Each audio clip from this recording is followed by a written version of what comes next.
powered from the Sereno Cigar Company studios in North Carolina and broadcasting from the Casa Cueva studios in Euless, Texas. Welcome to Primetime Special Edition number 32. Today, it's racing day as we go to the Speedway, and we welcome racing aficionado Phillip Schmitz, who will help us break down this year's Indianapolis 500. And as always, Primetime Special Edition is sponsored by Cubanacan Cigars, by Michael's Tobacco of Euless, and Casa Cueva Cigars, makers of the the sponsor of the Casa Cueva studio. Welcome everybody to this special edition of Primetime Special Edition. This is Will Cooper. I'm in the Sereno Cigar Company studios in North Carolina. Joined cross country by my friend and colleague, Mr. Bear Duplessis. Good evening, Coop. Happy 1 year anniversary plus 1 day.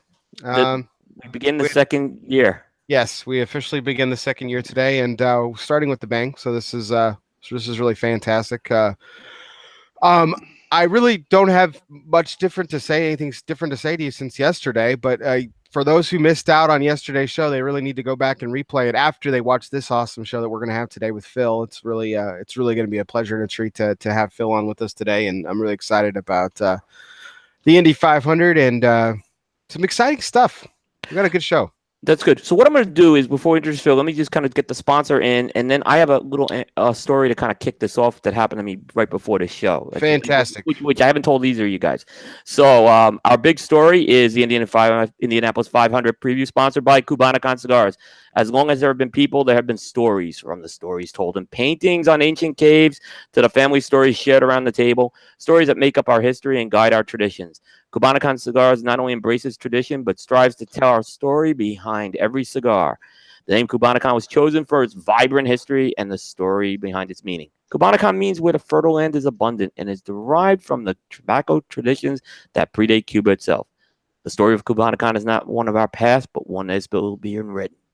Try the cigars that tell the story: the Cubanacan Connecticut, the Cubanacan Habano, and the Cubanacan Maduro. So let me just kind of get right into this and welcome in our special guest, Phillip Schmitz. Welcome to Primetime.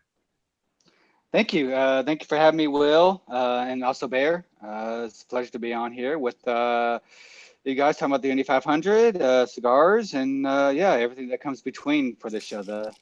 Very excited. So, no, it's great. Let me just tell a little story quickly, because it is. I kind of found it ironic, I guess. So, I had a car problem today. I'm driving my car, and the air conditioner dies as I'm driving it. Oh, I mean, it dies. But it gets worse. As I'm driving, the car then stalls out. Right, so it's bad. I have to go get the thing towed. So the irony is, the place I go to get my car service is Hendrick Lexus, owned by Rick Hendrick, which I thought was just kind of. And by the way, he is a really good in terms of running a dealership. My dad worked for Lexus for many years, and Rick Hendrick is one of the best guys around and very fair businessman, good rates, and just great service. So I happen to think a lot of his dealerships. Well, I hate this. That's how you got started, right? Yes. In racing. Yeah. So I'm not surprised by that. He used to be a car dealership owner, and car dealership owner that decided to, hey, I want to have my chance in racing or a shot. So didn't we see a movie about this? Wasn't there a movie about it? There is. What the Days of Thunder is portrayed as Rick Hendrick. Hendricks, the movie, yeah. Yeah, and actually, most of those cars were built by Hendrick in that movie. In fact, on my toolbox at work, there is a Hendrick logo. I forgot if it's from a Chevy dealership. I had to assume it was. Because that came in years ago, and I have that on my toolbox. So as for your concern, I deal with quick service. I mean, AC is not my realm, but dang, good thing you live in North Carolina, because if you lived in Texas, oh boy, no, you're gonna need your AC. Yeah. When Phil said when he said it went worse, I was like, did he instantly transport to Texas and he had to experience 94 degrees outside? Yeah. Well, I mean, it stalled on Highway 74, which is a major highway that connects Charlotte with the beaches in North Carolina. So it goes from Tennessee through Charlotte all the way down to the beaches. So it's the big Like east-west highway in Charlotte. Oh goodness. like Myrtle Beach. It actually goes a little north of Myrtle Beach. Okay, that's the only beach really I kind of know in North Carolina. So. Well, actually, I spent a lot of time in Myrtle Beach. And it's actually South Carolina because South Carolina. it's kind of weird. It is. So you don't even know Myrtle Beach, Phil. No, but he's not wrong. Okay, let me explain something about that. He's not totally off base because actually it's the closest beach to get to.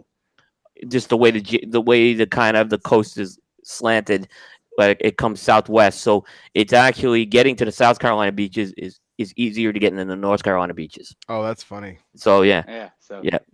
You know, there. I want to give a little background, kind of how we got Phillip on the show because, as folks know, Bear has launched a Sunday show which he's doing a fantastic job with, called LL So More Takes, and I think we've talked about it. Bear does a different take every week with a guest.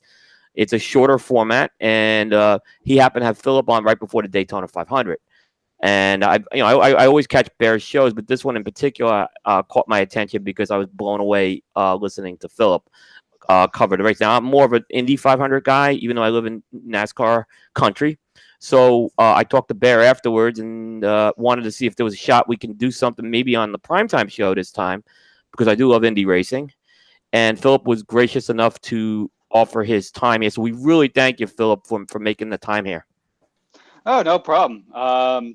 As much as I love the Daytona 500 and NASCAR itself, I love the Indy 500. I love the IndyCar series. I actually enjoyed that race probably more than any other race. And with me being at that race now, probably even more. It's that is my whole Memorial Day weekend for me is Indy 500. It's been like that me for years. So yeah, I love that race.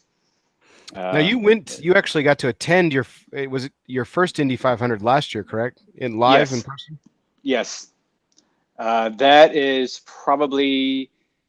that is the best thing I've ever done, period, outside of family stuff like that, but like a personal seeing something, that's number one.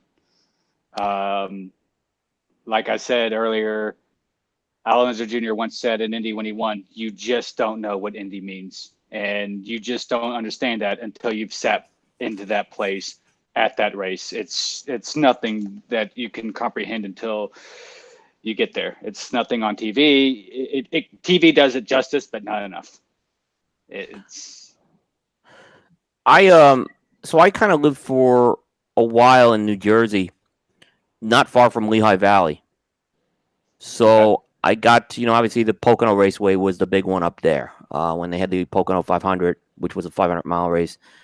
So obviously, and we'll get into it. That was Andretti. That's Andretti country. Still is very much. Didn't Rick Mears win there back in his day there? Oh yeah. As well? Yeah. Rick Mears, I believe. Okay. Because I thought Andretti country honestly was Nazareth, like Nazareth Speedway was his. Well, no, Pocono isn't. It's not far from there. Okay. Well, yeah, that's true. It's. I mean, when you get into that, it's kind of about 50 miles north of Philadelphia, and about 80 miles west of New York City is where you are. Okay. So yeah, but it was a big. Pocono 500, along with the old Michigan 500 and the Indy 500, were kind of this. They were kind of trying to form a triple crown back in the 80s with it, but the other two races, I would say, never really caught on like the Indy did. They tried to do something with Triple Crown, but it never really caught on. They tried recently with that. I remember when Tony Kanaan won the Indy 500 2013. There was a Triple Crown because they did race at Pocono if he won there. And I think the third race was, I want to say, Auto Club Speedway in California. If he won all those three races, he would win a certain prize if he won all three. Because now they don't race at Michigan, which I think I missed that race, to be honest. But and they don't even race at California, to be honest. But I do, I love the Pocono race because it's a unique track. It's very unique. They're not Yeah. racing in Sonoma anymore? No, they race at Sonoma, the road course, but they don't race at Auto Club Speedway or California Speedway out in Fontana. I guess it's a 2-mile D-shaped oval. They used to race there all the time. They don't race there anymore, probably because of safety reasons, or I don't know. Why I decided to make that change. I missed that track, and I missed Michigan as well. Those were two very fun races. Yep. And just so you know, Phil, you are right on the money. Rick Mears won there 3 times. Three times? Yep, 82, which was an incredible year he had. 85 and 87, which was another big year that Mears had as well. How many years did he race for Penske?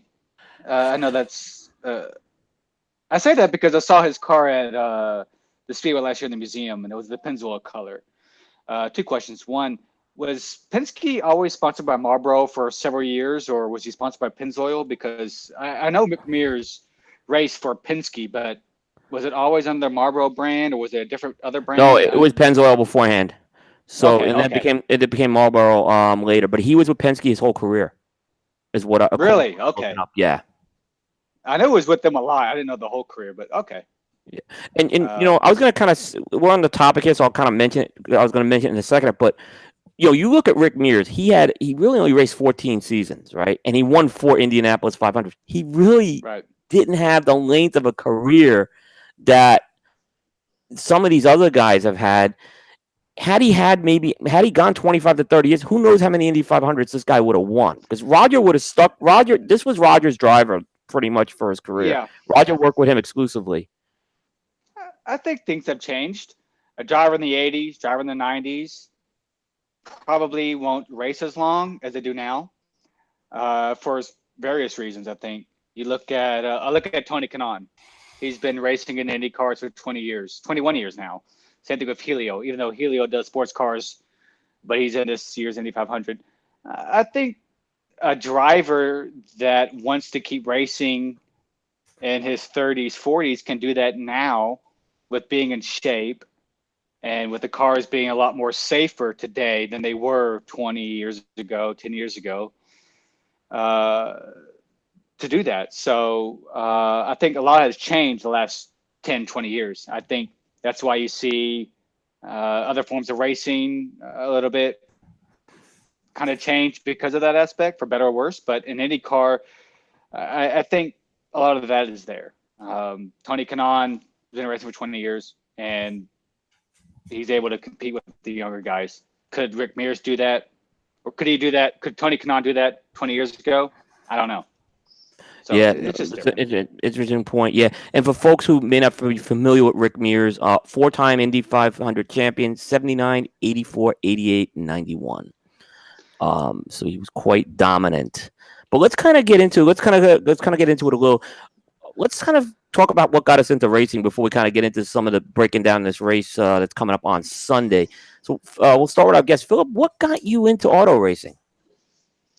Watching television at night, or just in general. The first Indy 500 I remember watching was in '95 with Jack Villeneuve, who I didn't know who he was, but I remember watching that race, and it just kind of stuck with me. Kind of many other forms of racing with NASCAR and Formula One and a little bit of sports car racing, but it's just something on the TV that has interested me, something that has caught my attention, and something I've wanted to learn more about. And it's my interest. It's turned from something I saw as a kid to my passion of watching racing. I can't explain it any more than that. Racing is my passion because of something I saw, and I think it's the most amazing thing I ever saw. And many forms of racing, especially with this week being Indy, being one. It's just, I can't explain it. It's just something you see and you just fall in love with. Absolutely. How about you, Bear?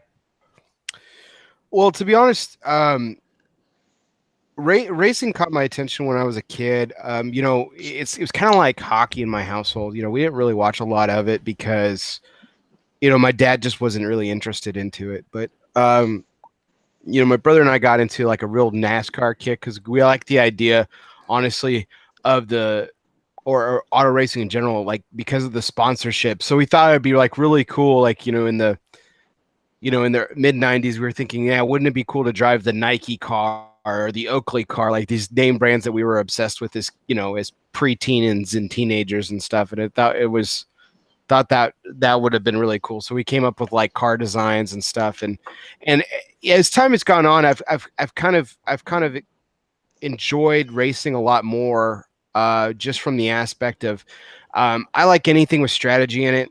I played poker when in college and stuff, and I like anything with a little bit more strategy involved. And that's what racing really is, because I think I got tired of people cracking jokes about racing, about like, oh yeah, it's real hard to turn left all the time or to turn right all the time, or and I really got into the strategy of it and everything. So my racing love is more on the NASCAR end. But when I met Phil, I kind of got a little bit more into NASCAR for sure. But I got a better understanding of how IndyCar racing works, and kind of gained an appreciation for open wheel a little bit more than I have in the past. And that's kind of where I was. I was a kid that just liked to design cars. It was just one of those things.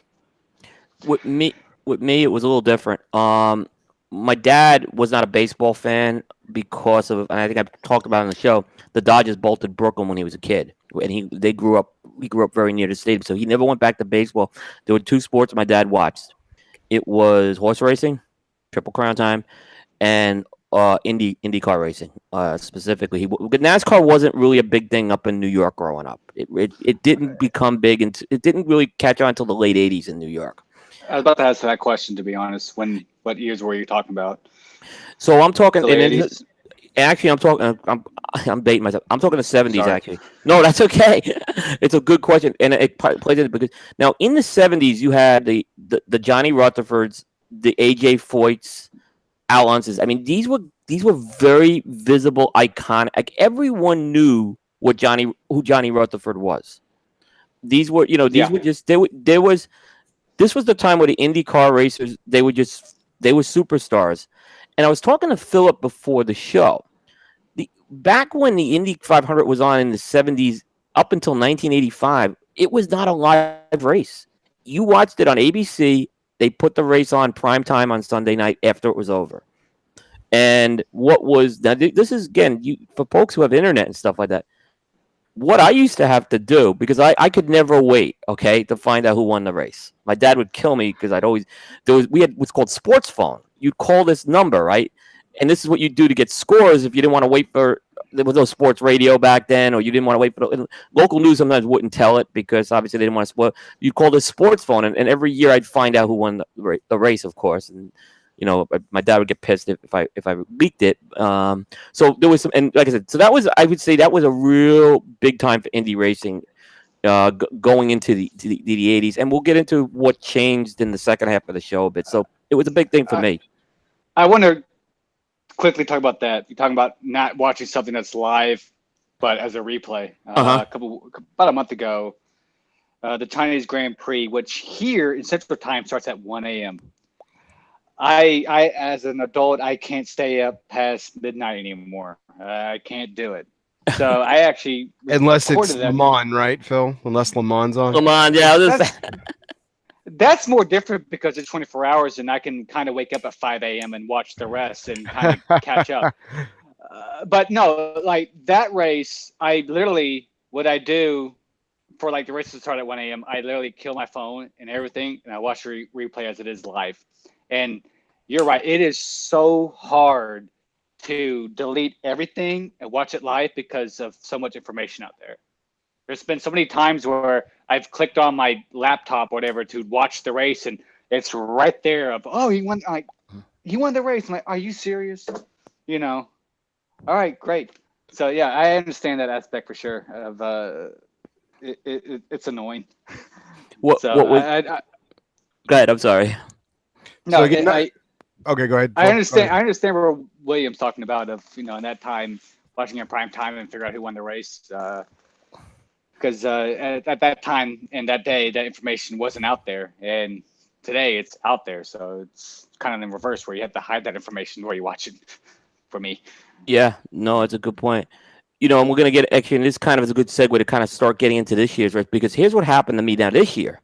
So this over the weekend, if I think folks know, I was down in Orlando. I was covering the Drew Estate Barn Smoker on Saturday, which is it's a big cigar event, Philip, and it's at Florida's only tobacco farm.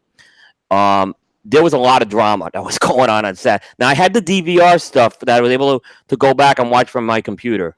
Lucky, but because I knew I needed to prep for the show. But I'm watching Philip's post, right? And I'm like, holy cow, what is going? I mean, there was a lot of drama going on, and I'm like, yeah, and when I went back and I'm like, this couldn't have been a better script written for going into this show on Tuesday. Is all I'm thinking of this. So yeah. Saturday was something I just could not understand what's going on. Just of what happened to James Hinchcliffe, to be honest. Bad luck, odds stacked against them, better for worse. But I mean, Mismanagement, wasn't it, Phil? well, yeah, yes, it was. Part on their fault, I think. Actually, I want to say more on their fault, but also I want to say probably more of just how that nature went of that day. A lot of factors were in play that they couldn't control. They couldn't control the weather. They couldn't control the rain delays, and one thing led to another. So let's So let's just take a step back for a second.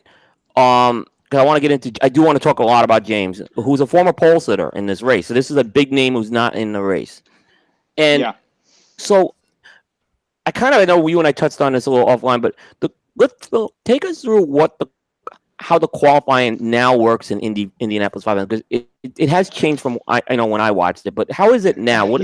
How does it work? So folks who may not be familiar with it.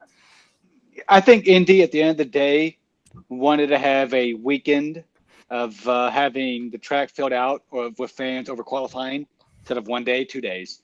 So they decided to have bump day be Saturday, where all that gets set for the field, and then have the fast night for Sunday. To make it as simple as they can, it's I think more complex. I think so being too. Exaggerated than it really is. How the qualifying procedure works is all entrants make their first attempt. If it's 33 cars, how it's been for the last 4 or 5 years until this year, they all make an attempt. This year was 35 cars. They all make their first attempt. And after the 35th car makes their attempt, then you have bumping occur. In the years past, you would have bumping occur to move up your time. This year was different because you had drivers bumping to move up their time to get into the Fast 9 for the pole shootout. And you had drivers bumping their way to make the race. And that caused more confusion, a little bit more than years prior. And to do a re-attempt after everyone's done their first attempt, you have 2 lanes. You have lane 2, which is easier to explain, is for in case a driver that qualified on the first attempt 15th quickest feels like they can go quicker on the second attempt. So they wait in this line to do their second attempt. And no matter what happens in their second attempt, their first attempt that's on the board doesn't get waived, which means if they go quicker to the top 9, great. If they go out and it goes slower or they have a problem or a failure, it doesn't hurt them. It keeps their time on the board, their initial time. Lane 1 is a lane that's designated for people trying to get in the race. It's the gambler lane. It's the gambler lane, right? It's the gambler lane. It's guys who are sitting 34th, 35th, who are now in the top 33, who will waive their first time and go out there and run again because they're trying to get in this race. And when you're in lane one and you do that run, you wave off the first time, which means if you go quicker, great. If you go slower, well, guess what? That's your new time. So there's a lot of confusion about that and etc.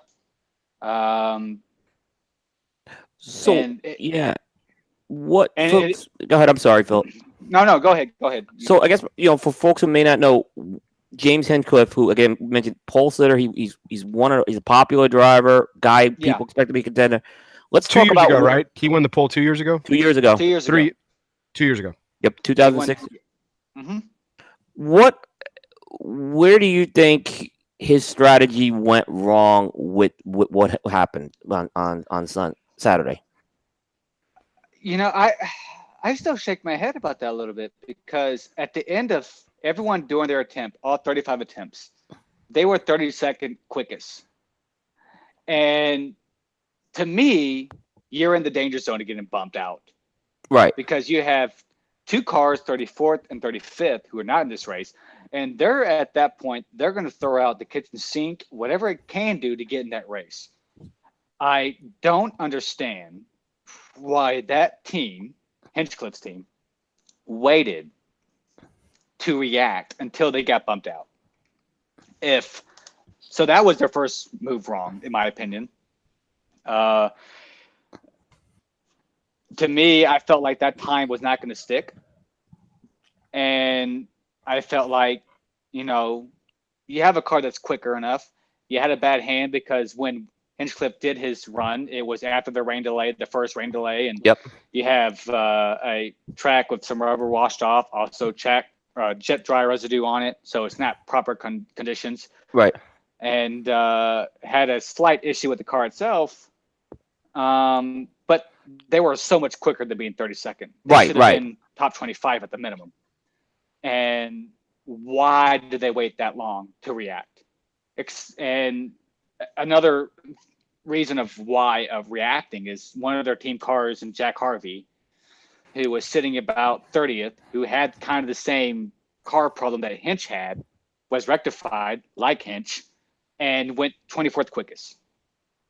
Why did someone on that team look at Harvey's time and say, hey, look, Harvey just did this. We can do this. Why are we waiting here? The longer we wait, the longer we're in a box. Yep. And a box of time. And, but once they got bumped out, they decided, all right, we're going to do a run. And when they did their run, apparently there was a tire sensor failure. A tire sensor fell off the wheel itself, and it was vibrating inside the wheel itself, which caused Hinch not to do his run. And he had to get a new set of tires, and he wasn't able to make a third attempt. But reality for me is if they would have reacted quicker, if they would have, in my opinion, qualified as soon as they could, they would have been in this race instead of waiting until they absolutely had to. There's one thing of being conservative, but at that time, being conservative wasn't the right idea, wasn't the right decision to be made. No, I agree.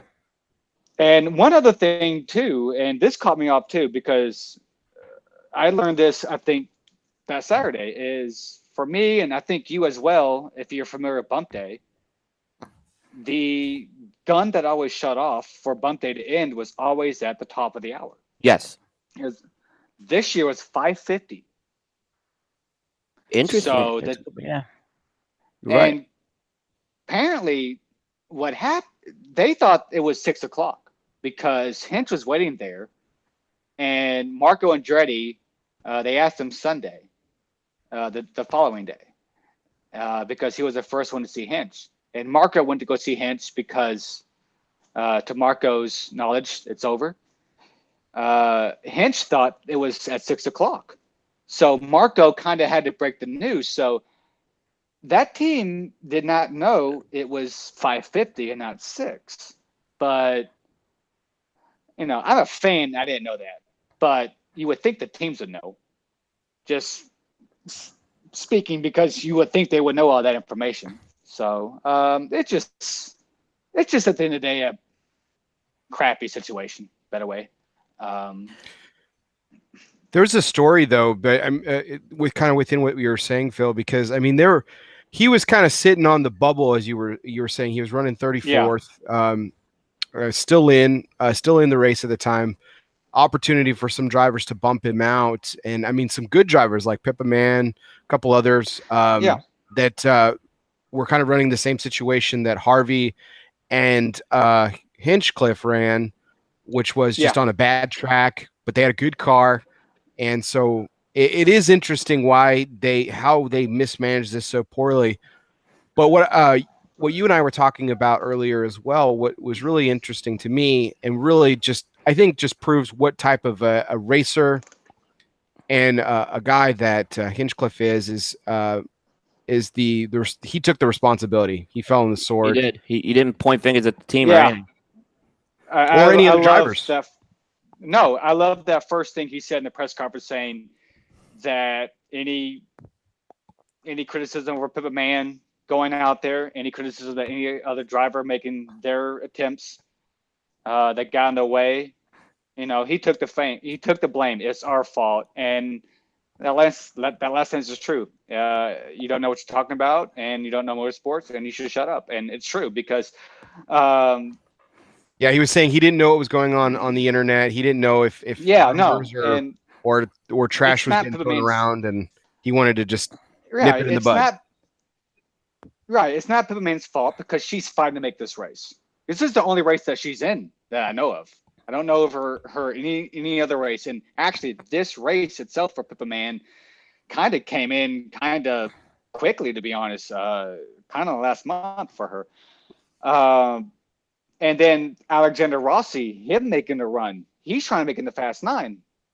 And so, yeah, by all means, hey, it's out there. When Rossi made his run, there was no one in lane 1 to say, hey, to take precedence, go do your run. There was no one waiting there ready. So, that's why I love Hinch. And that's why at the end of the day, this sucks, because me as a fan, I want Hinch in this race because absolutely. He's a fantastic driver. And he's been through a lot. Yeah, y'all talk about him being on pole in 2016. A year prior, the track almost ended his life. He got into a vicious crash, and it almost derailed his career, to be honest. And he's bounced back from that. And like he said in the press conference, this place has done worse to me. That's the part that sucks, because we all love Hinch because he's a great driver, but he's a great personality, great character. He's very popular, but at the end of the day, I think that speaks more that I think a lot of people that didn't know him of that aspect on Saturday is this guy's a pretty damn good person who understands the rules, understands, it's on me. It's on us, and we're not going to point fingers. Just an upstanding professional for sure. Now, Phil, I think it's official now that he's out of the race, but you mentioned, you and I were talking about something interesting on Saturday that many casual fans may or may not know.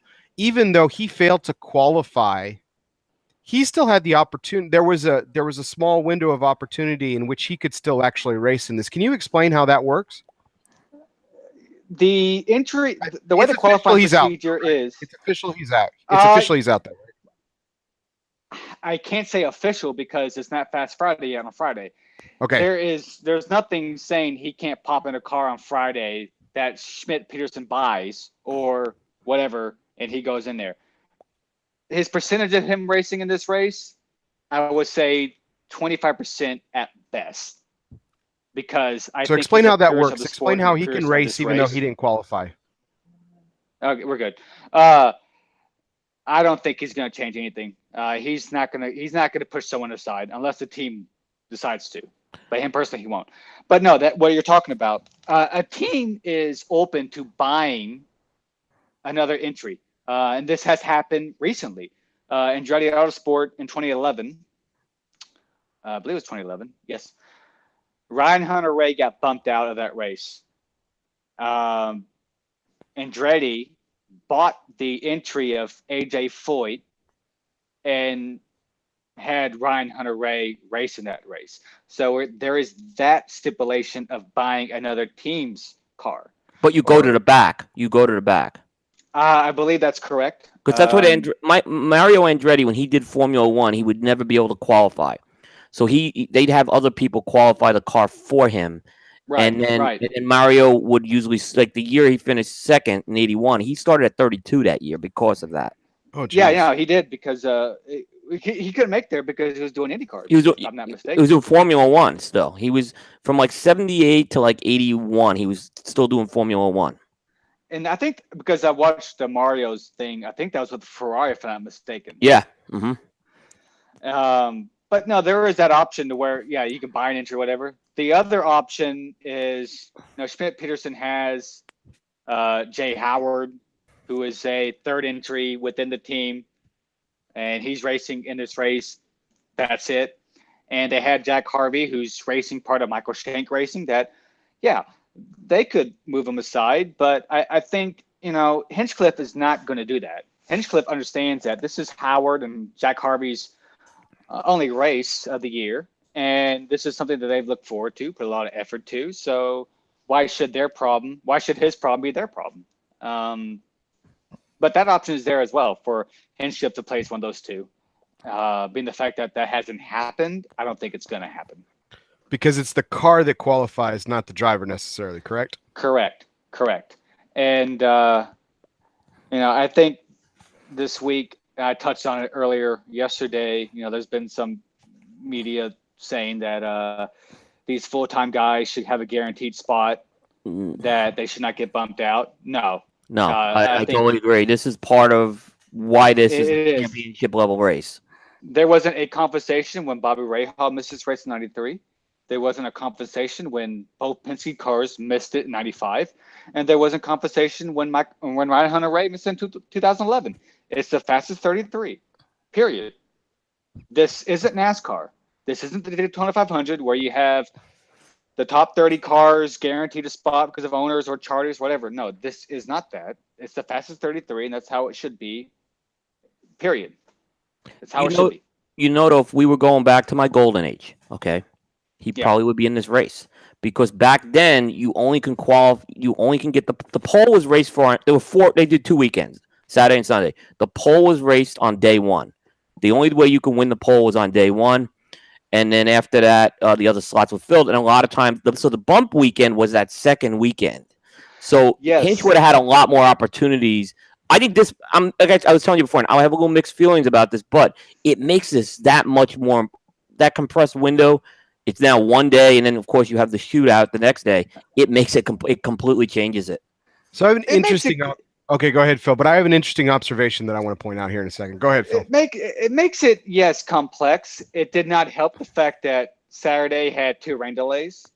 If the rain delays didn't happen, instead of having 50 minutes of bumping period, you probably would have had, I don't know, give or take 2 hours. Why that changed, I don't know. But if I remember right, when did bump day end back in the day? Was that like the Friday before the race itself? Oh, no, it was a Sunday before the race. Okay, so it was a Sunday. I mean, that was always an exciting day. That Sunday before the last day of time trials was always and that was usually the day, like I said, when you see someone come in and qualify the Andretti car. There were a few other guys who that did that, and that was always very. Or if someone crashed, and they had to go to the back, those was very dramatic that way. And we've seen big names used to miss it back then too. It's not. Oh yeah, I remember it wasn't too long ago. Paul Tracy missed the race because he waived his time. Yep. He did his qualifying time. It was slower than his initial time, and he missed the race. Sure. And I remember this was, I want to say, early 2000s. I think it was bump day, where an AJ Foyt car happened to have the name Tony Stewart on it for bump day. But he never raced because of, I guess, conflicting sponsor issues. But that all of a sudden happened, one thing, and that ended. I forgot what year that was. I remember bump day being a thing. And this year we finally got that, because in the past it's always been 33 cars that shown up. So it was like, like I said, it was a great weekend. You couldn't argue. It was a great, it's bump day, but recent times until this year was always, well, there's 33 cars, so it's really not bumping. It's more of just determining positions, to be honest. But when I was following you on social media, and I'll let you get to your point better in a second. I'm like I couldn't believe it because I maybe you'd be looking at maybe a Jack Harvey trying to get in the race, right? But Hinch was like he was like a lock. I mean, I'm like, all right, is Hinch going to make the top 9? Was all I was thinking on Saturday. I never expected this to happen. Obviously, I wasn't following the weather. The weather was bad in Florida too, so it must have been all through the east. It was bad. Hinch got a bad hand because of his qualifying draw. It just happened to be he happened to be the first car to go out after the rain delay. His teammate Robert Wickens, same thing that happened to him. He went out after the second rain delay. It's just the nature of the beast. You can't control the elements. You can't control what happens when you run. That's it. But they're just. What can you say? It sucks at the end of the day because it's Hinchcliffe. If it's any other driver, we're probably not talking about it as much. But no. So I just kind of want to point out something. So this was my observation about this, and I found this really interesting. NASCAR is often heralded as the all-American racing sport. Open wheel. It's considered, even though IndyCar has its roots here in the U.S. and stuff, it's often associated with its counterpart in Formula One or F2 or other foreign racing, and so it's not really. At least in today's age, it might have been different in your day, Coop, growing up, but IndyCar is kind of taking a backseat to NASCAR as that heralded American racing, right? I think it can be argued that IndyCar actually is the most democratic form of racing that we've got. The 33 best make the spot, and everybody else can, suck it. And coming from someone you can buy your ticket in NASCAR, essentially. Coming from someone that sat in that race last year for the Great American Race in NASCAR, which, let's be frank, they're Americans. When that crowd cheered for Tony Kanaan, Helio Castroneves, Fernando Alonso, Takuma Sato when he won it, guys that aren't Americans, it's just about as American as it can be because we all love racing, and I think at the end of the day, we look at drivers, not where they're from. And Emerson Fittipaldi, was Brazil. Yep, Arie Luyendyk, the Flying Dutchman, Jacques Villeneuve.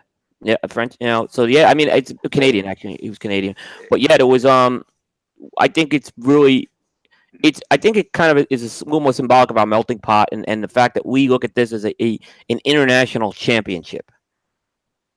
Yeah, no, it's Daytona is always the Great American Race, and NASCAR is basically American based. But IndyCar racing, it's always a melting pot. To be honest, you always have Americans, Canadians, Brazilians. Scott Dixon's from New Zealand. You have Will Power, who's from Australia. A couple years ago, you had Thomas Scheckter, who's from South Africa. Dario Franchitti from Scotland. Dan Weldon, he was from England. It's kind of like that second tier series that is an option for guys in Europe or guys in other forms of racing that race that maybe F1 didn't pan out, so they go to IndyCar.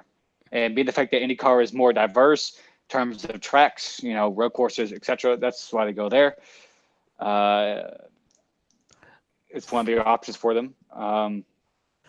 There's a lot of that's why IndyCar is a melting pot, to be honest. There's a lot you won't see that in NASCAR. Yeah, it's just an interesting observation. Just be based on the qualifying aspect of it too. But you raise a brilliant point there, Phil and Coop. The fact that it is a melting pot. The drivers from all over the world. It's an international championship, as you worded it, and I think it's fantastic. As I've gotten to know you, Phil, over the years, I've gotten more and more into it and more appreciation for it. It's in this race is sure to live up to some great expectation. If nothing else, the qualifying itself was just fantastic.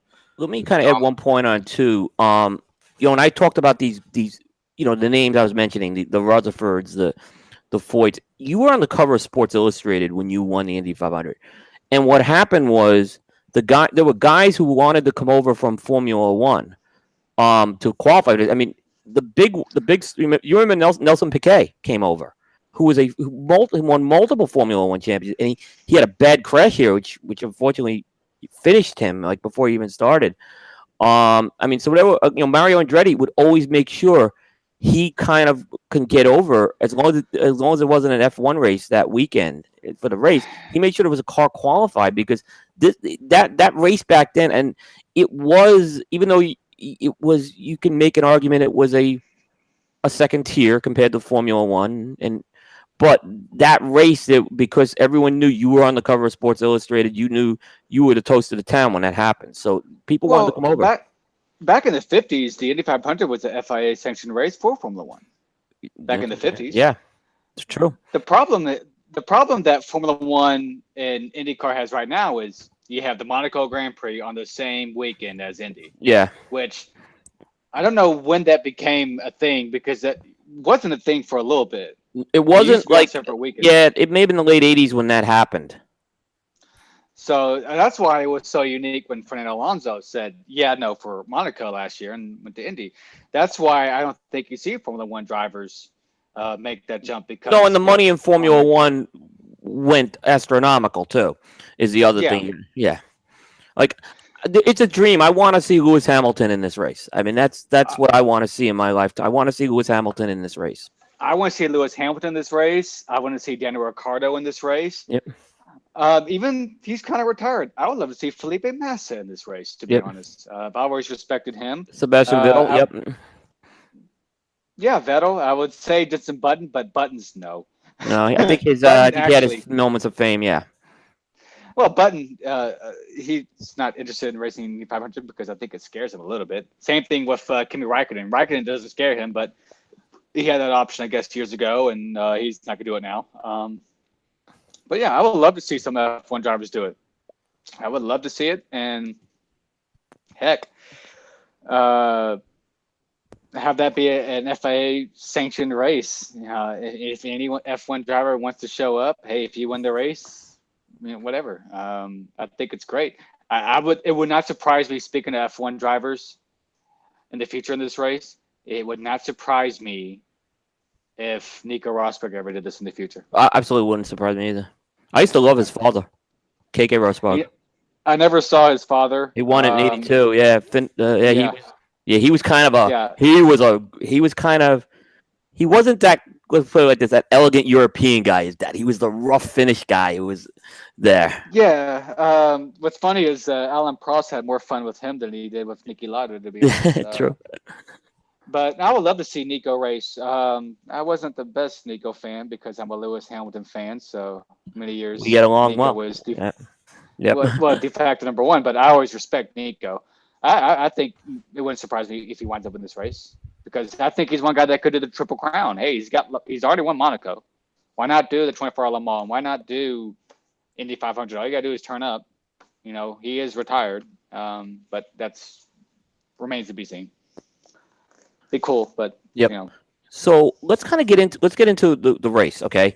And for folks who are following along at home, if you're watching the live link, there's a link to the starting grid if you're watching the live page, and it will be in the of course on the posts when these are put on the various social media or the YouTube. So you'll be able to look at the grid and know what we're talking about. But if you want to look along now, the grid is out there.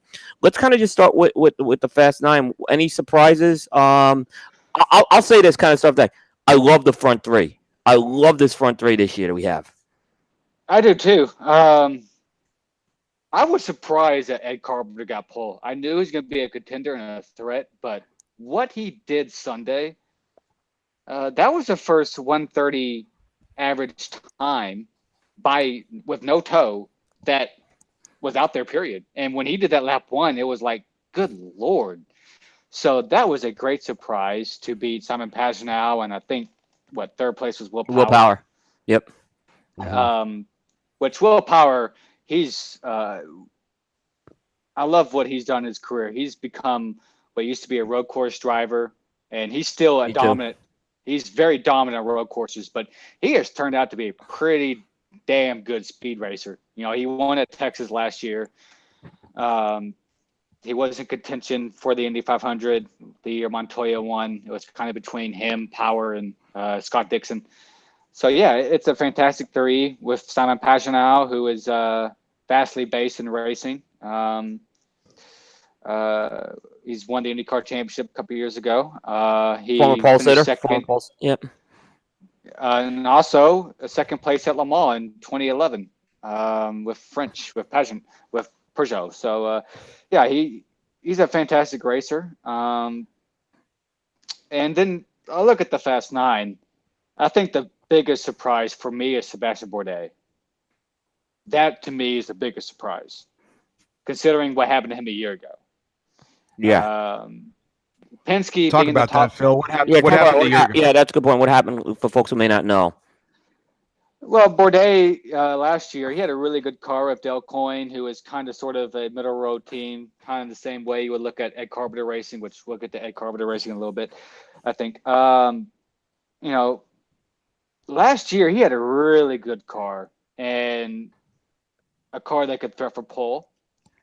And during his Saturday qualifying run, lost control a little bit in turn 2 and got into a massive crash and saw him miss racing for 6 months, or give or take. Pretty violent crash. The car pretty much just went in the front area, rear area, went into several pieces. Had a couple of, I think, a broken pelvis and stuff like that.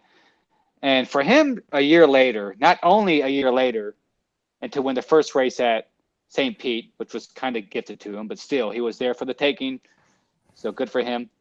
And then, but really a year later from all of that to be the fastest Honda, which was a surprise. Yep. And to be Helio. fourth I think quickest. everyone was thinking Helio. Yeah, Helio.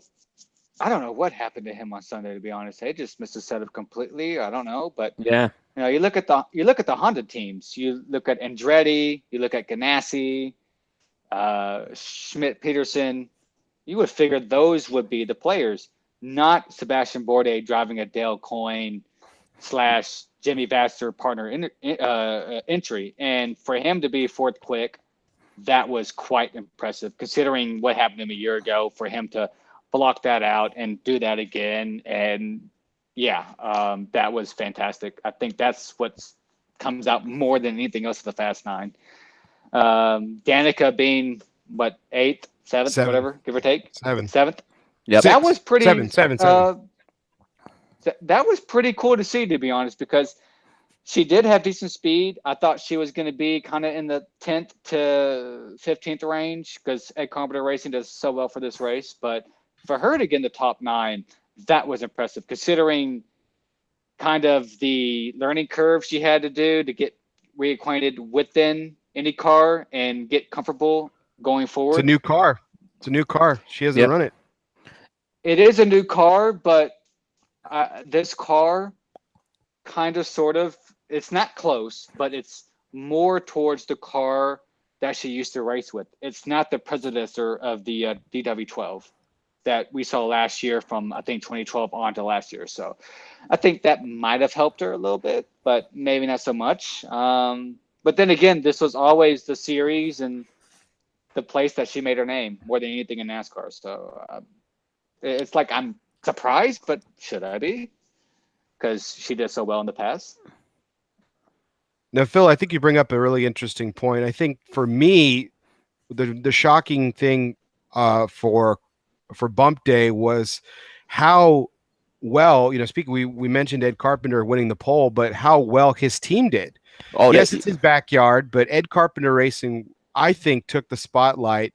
I mean, beating out the Penske's of the world, but on the flip side, who did terribly? I mean, they still got some qualifiers in there, but noticeably underperformed was Honda. Honda didn't do very well, and Ed Carpenter kicked butt. For some reason in qualifying trim with the engines turned up, Chevy seemed to have the advantage a little bit, just in pure pace and downforce. That's why there's 7 Chevys in the top 9. in years past, but last year Honda used to be that team. Actually, Honda's won Honda 2 out of the last 3, right? Honda's won right, 2 out of the last 3 Indy 500s. yeah. So it's kind of been reversed where Honda used to be that Yeah. engine manufacturer that used to produce. Now it's kind of flipped, and it'd be interesting to see in race trim how that works out because I think it's a lot closer than what qualifying would suggest. But you look at the Honda teams. Andretti struggled. No teams in the top 9. Ganassi they struggled. Only one car with Scott Dixon. No, it's not Honda. I'm sorry. Yeah, no, they had it really good. I was impressed with Foyt. Yeah, Kanan, Yeah, I'm gonna have money on him, not because of a fan, because you just can't. That he's gonna have good odds. But no, Ed Carpenter Racing, they're a small team. Ed's kind of built that team since 2013, and they make the most noise during Indy. Ed's been pole sitter now 3 times. His teammate for a while was Jared Hildebrand, who was always in the Fast 9 as well.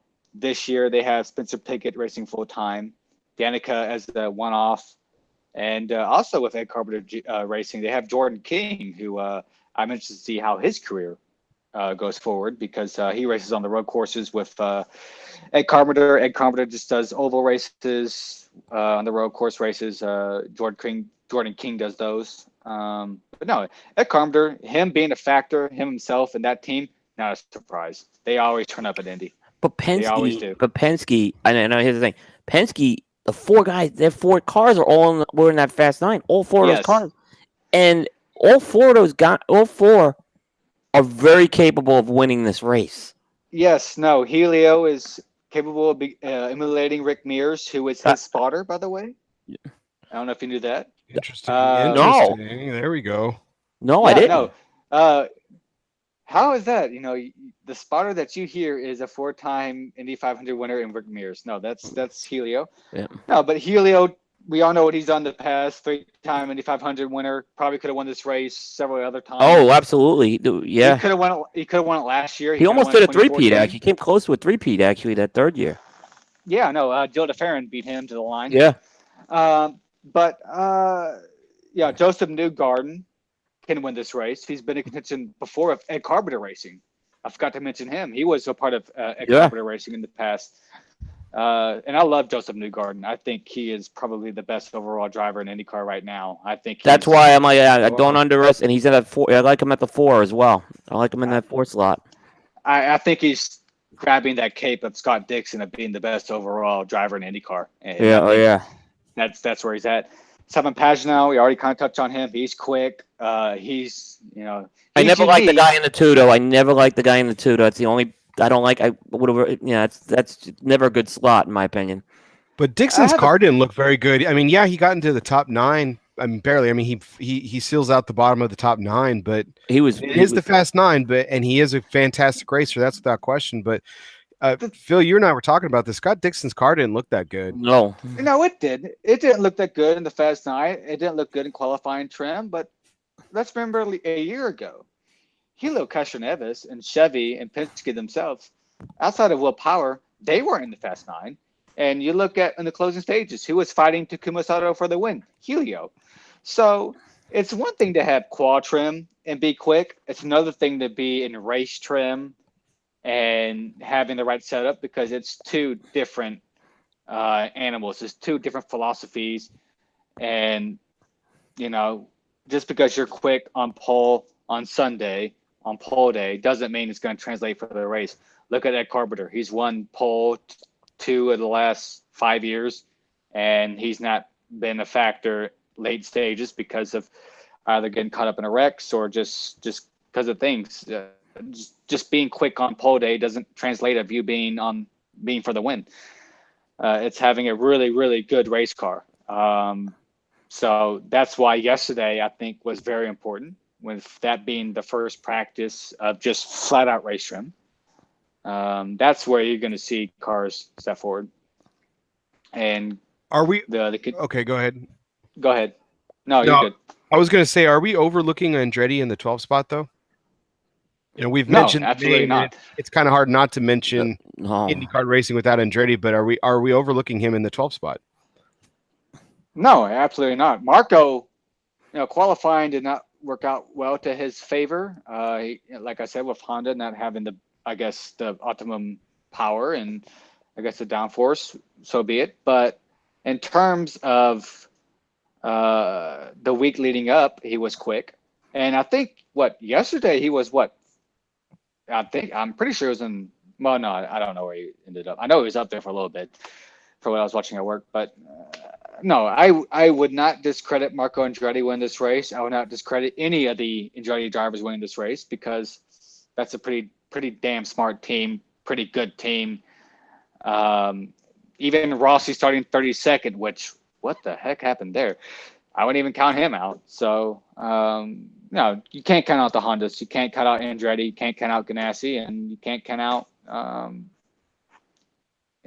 Schmidt Peterson Racing with Wickens, even though he had an accident yesterday. But still, Very interesting. This is Will Cooper, Bear Duplessis. We are doing our 2018 Indianapolis 500 preview show. We're our special guest Phillip Schmitz. Getting back to things, you seemed higher on Marco? Did you think he was going to get into the Fast Nine? I did. It's very hard to tell. Leading up the week, Fast Nine, he was top 6 in overall time, but it's hard to tell where he slotted in on the no-toe time, which was a time affected by no speed of a car ahead of him. So it's kind of hard to tell where he sat in, but leading up to that week, he looked quick. No, I feel just as confident as him winning this race as I did prior. I think he can still get the job done. He's done very well at Indy. He's been in the mix in the past. We all know his infamous moment as a rookie being passed up by Hornish at the end. More Andretti bad luck. Yeah, no, but you know what? Everyone talks about the Andretti curse and the Andretti jinx, and maybe as a driver it exists, but that team's won 5 Indy 500s as an owner by Michael Andretti. Maybe it's a driver part that exists. It's the Andretti. It's the Andretti. Yeah. I mean, Michael Andretti lost the race to Mears in '91. That sent him to Formula One the year after. He went to Formula One the year after, and Michael was having an incredible year in '91. If I remember that, didn't he lose that race? He was miles ahead. He lost that race because of a fuel pump issue. I think that was Mario. I think that was Mario in '87. Because there was a race I thought both Michael and Mario were in, and they both failed later in the stages because of the same problem. I'm pretty sure it was the '87 race, which that was Al Unser kind of came up and won it. Okay. I'm gonna actually look that up as we're talking, but yeah, I'm pretty sure I remember Andretti that year. Mario Andretti was like, and Michael was racing then. Mario was in '87 was so dominant in that race. I think he might have led like 130, 140 laps. It was, and then you see Mario pulls to the side. Roberto Guerrero for a while had a shot. He was a guy who had a few moments of fame in the '80s. He kind of blows it, and Al Unser kind of sneaks up, comes out of nowhere really, and wins it. Interesting. Because, no, I vaguely remember that. It's kind of weird being a Tony Kanaan fan. I kind of saw much of his failures of him not winning that race. Yeah, it was Mario Andretti slowed with mechanical problems with 23 laps to go. It's dominating the whole race in '80. Yeah. It looked like I think it was the '87 race. Okay, no offense. I need 5 minutes. Go ahead. Sorry. That's okay. So while we give Phillip a little break there, couple of things. Bear, what are you smoking tonight? I'm smoking my very first Sereno Wayfarer. What do you know? What size you're smoking? The Torpedo Bellicoso. Nice. Whatever. Yeah. The area rep was in at Michael's last week, and he asked me if I had tried it, and I said I hadn't yet. And I said, if you've got any on you, I'd love to smoke it. And I'm really excited about it. It's fantastic, man. It's smoking great. Beautiful, beautiful, fantastic flavor. The construction's excellent. The draw is great. And man, I'm burning through this thing, man. It's fantastic. Are you smoking the Bellicosa? Or are you smoking the one with the 10 or the 109 style? The 109. Okay, yeah. So that's what I was kind of getting, because I wasn't sure it was a Bellicosa. Yes, that's the Dahlia you're smoking. It's like a Lonsdale. Yeah. Yeah. That is a fantastic cigar. And what they did cool with that line, Bear, is they made different caps on different Vitolas. So they use 3 style caps on there. The Corona Gorda uses a Cuban triple cap. The Robusto uses that fantail cap. And then the Toro uses the 109 cap. And then I think the other 2 also use triple caps, which are the Corona and I'm leaving one out. But yeah. Yeah, it's with Carson and the Sereno family being such a huge part of our show and everything, unfortunately, I just haven't had the opportunity to smoke a lot of his cigars, and I jumped at the chance to grab one. I've heard great things about it. I know you're really high on this cigar, and I was really excited. I lit it up, and it's smoking gorgeous, man. It looks like you're smoking a DNA. The DNA, which is actually going to be probably up on review by Thursday on Coop. So I've kind of finished going through my review on this thing. Cigar this is a cigar it has the Andullo tobacco, okay, which is they ferment that tobacco kind of into like rolls of salami, and it's a kind of a hard petrified press they do on this. I have not been a fan of the cigars that have used Andullo tobacco, but this one's using long filler with it. I think La Aurora really got it right with the DNA with this one. The sweetness that comes from that Andullo process in that particular blend is something that I think is really, really unique. I had, of course, Nate McIntyre's been on our show on Primetime a couple of times, and he was. We recently did a take with him as well, and on El Oso from our takes, and it's one of those cigars I think that really, really embraced the Andullo process, obviously, but embraced some Herald tradition that hasn't been used very often. And like you said, in the past where it may not have been as successful, I think they hit the nail on the head. It's a fantastic cigar. Yeah, they've used La Aurora is really the factor that uses the Andullo process. They've been doing it for a long time, and when the cigars that have come out with it, you may be familiar with the Project 805 by Ventura is using it, and the other one that's using it is Total Flames got a cigar which is a brand I think that has a stronger follow. I don't want to say it's a strong brand in Texas, but it seems to have a little more traction in Texas. This cigar starts out a little musty, though. I'll be honest with you, but then that sweetness kind of builds on it, and the sweet. Like you nailed it. There's a very unique, almost at times it's a little bit like a sour apple sweetness. I think it's one of these cigars. It's better with age on it. Yeah, I agree. I think, and I think you hit the nail on the head with the apple. I get a lot of fruit from that sweetness. I get a little bit of molasses mixed in. As that kind of spice melds with it towards the middle of the cigar. It's a really, really, really well done blend, and I was really, really pleased with that project, and it's fantastic, and a great price too. Great price point on that cigar. Very good price on this. I'm smoking the Toro size. This is the one I've kind of been gravitating to. I have not smoked. I know there's like a 47 ring gauge. That's the one. I think it's like a Churchill. That's the one I really want to smoke. And I'll probably review that later in the year at that size. I wanted to show this earlier to y'all. I had a buddy in Las Vegas get me an autograph from Mario Andretti, actually. That's awesome. Fantastic. That's really cool. You know, Mario Andretti had a cigar for a while. Really? I didn't know that. It was made. Yeah, unfortunately, it was not very good, and I wanted to like it. They were selling it in tubes, It was made by they were distributed there by a company which you probably haven't heard of, Pacific Cigars. It was just a very bland cigar. Mario does like cigars, but it was not a good cigar. It did not make it on the market, unfortunately. Well, I guess that's just one knock. No, Wasn't I the mean it's greatest. back then though, it was a little different when people like when they were bringing celebrities in 10 years ago to put they were putting their names on cigars.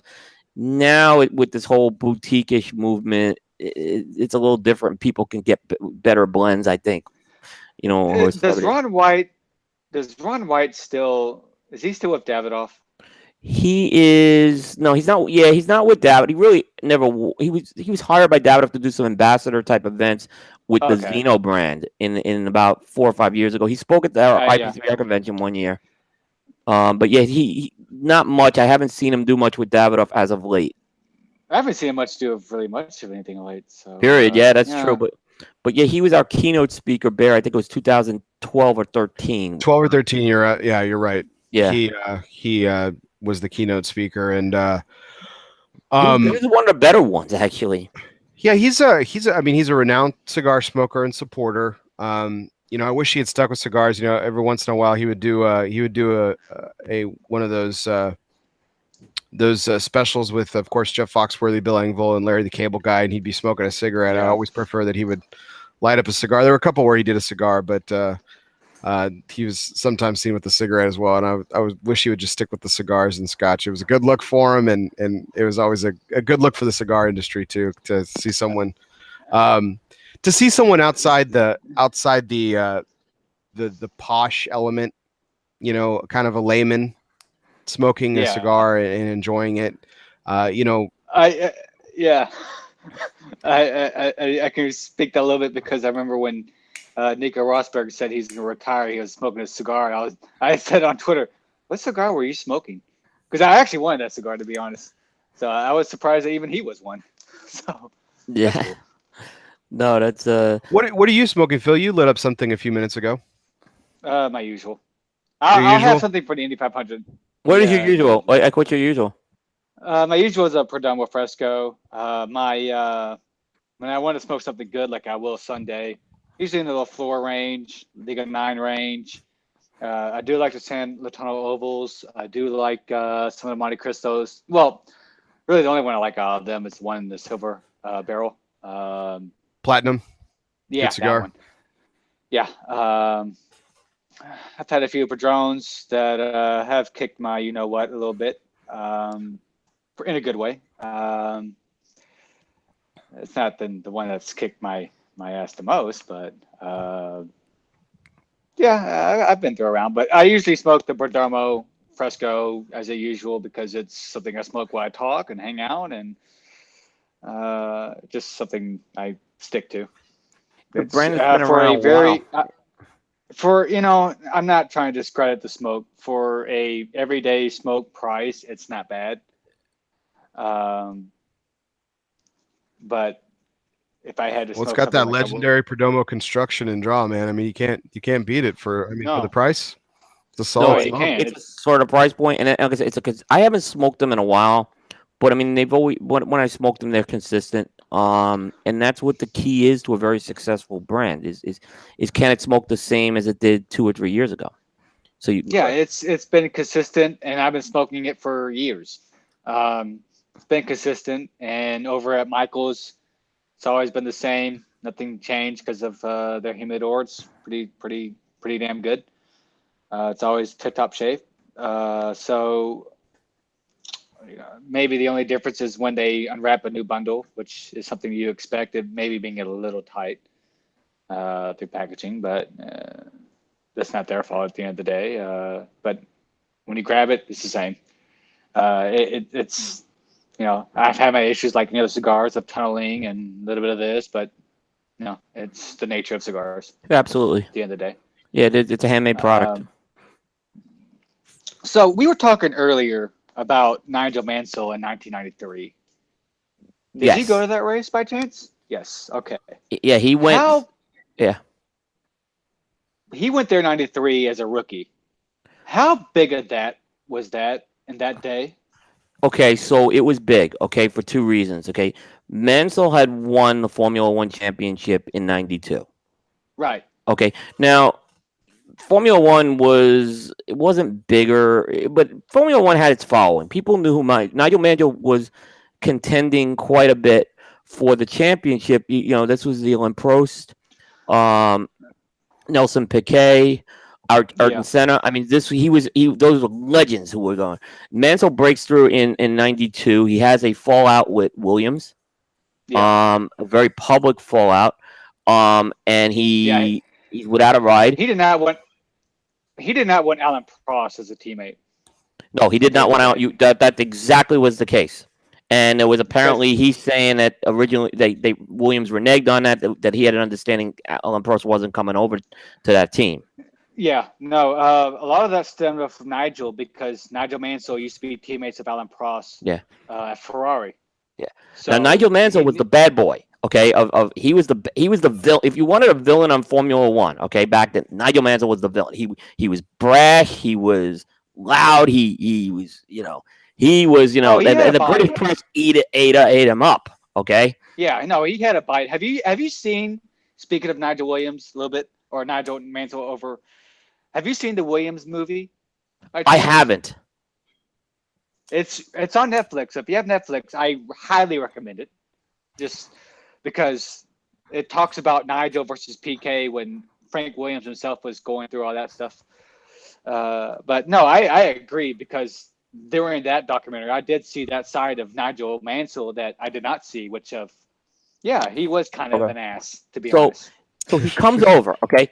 He comes No, over. Okay, to Indy, and that year he wins. I'm sorry. I got the year. I think I got the year wrong. I think I got the. Oh no, he comes over. Yes, he came over in '93. Okay, yeah. and he goes on to the Andretti team. Okay, so the I thought Andretti's. it was Newman Haas. I thought it Yeah, was yeah. Newman Back then it Haas. was Newman Haas. Correct. Okay, Um, okay, okay. Yep. And he started on road 3. He was a rookie. And he was very much in contention with this race. Okay.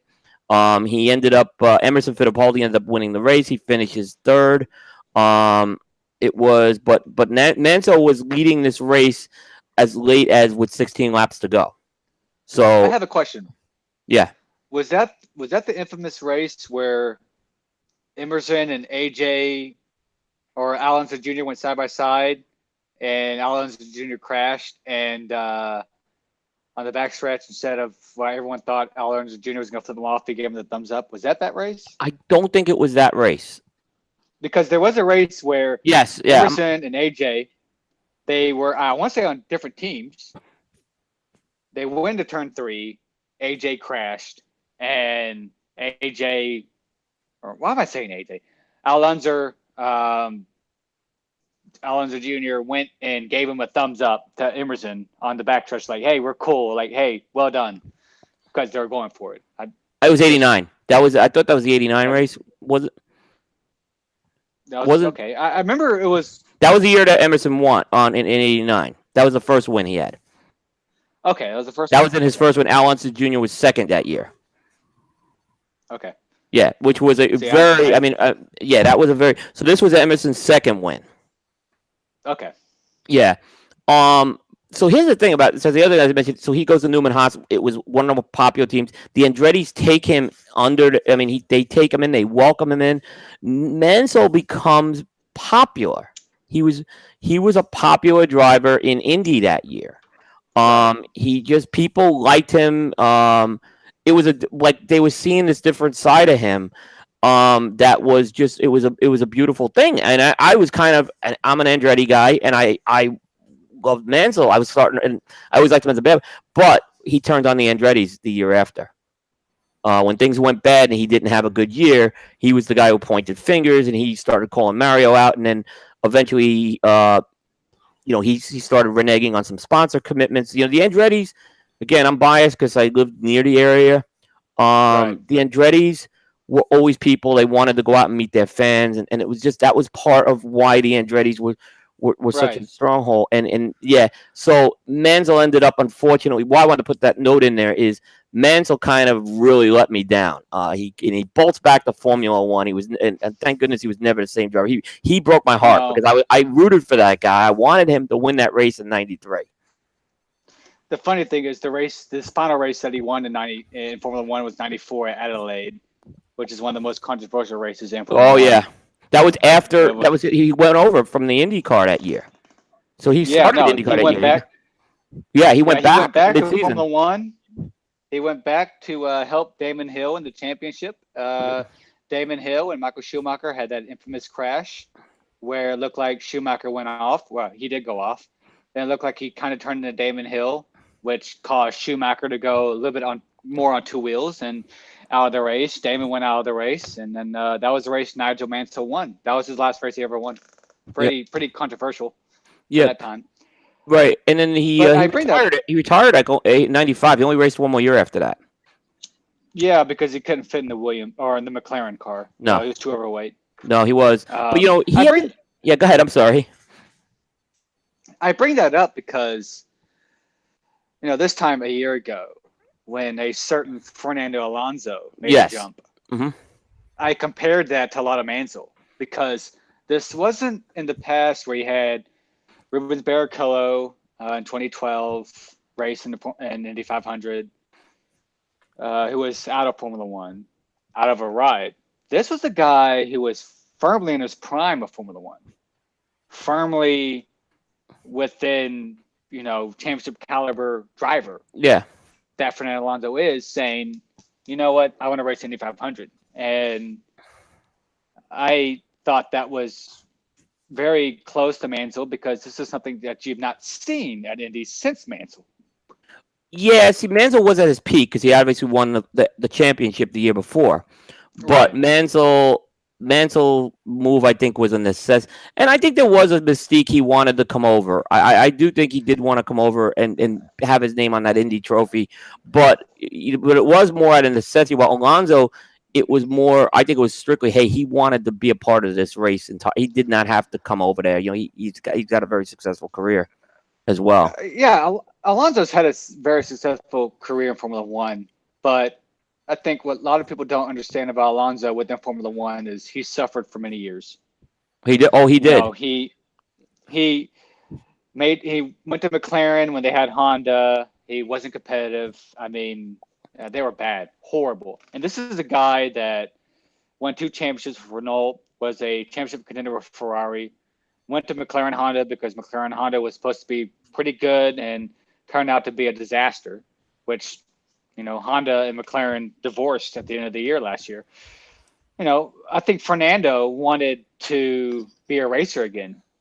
He wanted to be competitive again. He hadn't won a race since 2013. Yeah, he hadn't been on the podium since 2014. Yep. And I think this was something that he wanted to do. And to also, I guess, which he's doing now, achieve the Triple Crown. But I think he wanted to be competitive again because where he was at Formula One, it wasn't going to be competitive. Finishing 6th to him wasn't interesting to him because he's a guy that wants to fight for championship and wins and podiums, and finishing 6th, even at Monaco, means nothing. So that's what was so great about last year is, and I was kind of hoping. It was going to be the first of many. He still won the Rookie of the Year. He still won the Rookie of the Year that year, which was kind of interesting. It is interesting because, in all intents and purposes, oh gosh, I had the name in my head. The guy he started very far back, I think, that year. No, when Alonso last year, he started 5th. He start 5th. Okay, I thought he was further back. He started 5th, and he kind of had a sluggish start, kind of just, instead of being aggressive, was kind of passive. And then in the early stages, kind of had his car come with him, made his way up. After the first pit stop sequence, after all that was done, he grabbed the lead. And I have a photo of him coming out of turn 4 as the leader for the first time. That's a photo that I always keep with me until ever. That's a photo that's going to have in my grave, period. Because people don't understand that moment for me as a whole. But no, he was always in the mix. He was in the mix, top 5, fighting there, and he had an engine failure with 20 laps to go. Yeah, I thought he was And further back and came up, but you're right. He was in the 5th slot that year. Yeah. he wasn't lower outside of maybe through caution periods and whatever. I don't think he was lower than 7th in that entire race. He was much in the top 5. He was dueling it with Ryan Hunter-Reay for a while before Ryan Hunter-Reay had engine failure. But no, Alonso was a factor much of that whole entire race until he had his engine failure. Yeah. And I don't know how Mansell was at Indy. He was when very. he went. Well, he was like until lap 184. He was leading the race at lap 184. And Did you go to that race? What was that? Did you go to that race by chance? Did he go to that race? No, did you? No, I have not been to Indy. I've never been to Indy. I would say this: when I went to Indy last year, I do want to go. Dude, it's yeah. Honestly, it's not as expensive as you'd think. Honestly, here's a tip: go from North Carolina, fly to Cincinnati, and drive for 2 hours. Yeah, it's a. Knowing me, I drive the whole way.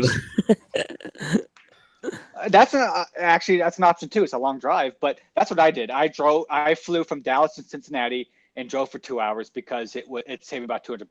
And I live in. I've been to Indianapolis. It's for folks who haven't been to Indiana. It's one of the best cities in the country. The downtown area is great. They have St. Elmo's Steakhouse. It has the best cocktail sauce for shrimp cocktail in the world. I love it. It's not cigar friendly. No, the Nikki Blaine's is on the circle though. You can go to Nikki Blaine's, but it is a little pricey. I went to one place on the north side a little bit, northeast side a little bit. That's the only shop I really went to because I was just out and about that one day. But in terms of Indy, when Alonso was there, I think every fan had their set driver they want to see to win the race. The whole city was very interested to see what Fernando was going to do. This was like Mansell, but Mansell because he spent a lot of time there. Before the race. I mean, the city from what I they really embraced him. That was they were calling it Nigel Mania. They were calling it actually back then. And Indianapolis embraced Alonso. To be honest, it was amazing when he came up turn 4 and grabbed the lead for the first time. The whole crowd stood up because I think everyone appreciated the fact that this is a guy that's over here racing this race and risking not being at Monaco, and it was pretty spectacular. It was the environment of not just that day, but leading up to it, because I'm actually wearing this shirt now.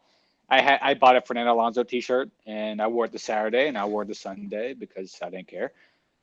Everyone would come up to me, and because everyone was so interested of, hey, what do you think Alonso's going to do? What do you think? Whatever. Everyone was, it was a buzz. And I don't think last year was his first time he would be there. I hope not. But I think there is something when the Formula One. I mean, people know who. There was a lot of excitement when Nelson Piquet came over too. But unfortunately, he got crashed and didn't qualify for the race. But Nelson Piquet, there was a lot of interest with him. I mean, because these were champions that the guys we're talking about. There are Formula One guys who come up with, but when you have a World Drivers' Championship, I think racing fans just understand what that means. They may not be familiar with the career, but they understand what that means. I think maybe, and perhaps the people that live in Indianapolis and that live there remember Alonso when they had the U.S. Grand Prix at Indianapolis. So there was that side, but I think the culture that goes to Indy is a very different culture that goes to perhaps Daytona or perhaps a NASCAR race. It's a very different culture. It's a culture of people from here, from many other countries, to be honest. I sat next to a guy that was from England, to be honest. Here because of the race. People from all across the world go to this race because it's that big, and that's why it's so unique. I know we were all wanting Fernando to win for you, Phil, because I know that was a big moment for you to be able to go to the 500 for the first time, and with one of your favorite drivers, if not your favorite driver, to be running in it in his first time. And that it's weird because I bought everything to go to Indy in February of that year. Had everything set, and I was excited because it was the first time I was going to Indy, first time ever because I've seen it on TV. And to have the icing on the cake, I remember when my phone went off. It was in the middle of March. It was like 4 a.m. And it said, Fernando Alonso to race in Indy 500. And I looked at my phone going, yeah, that's next year. There's no way in hell he's doing that this year. Only to wake up and then go to work and read that article and literally have my jaw drop going, not only is he going to race in the Indy 500, it's this year, the race I'm going for the first time ever. Are you serious? That's the part that, for me, I lost my mind. The fact that I was one of 300,000, 400,000 people that said I saw Fernando Alonso race.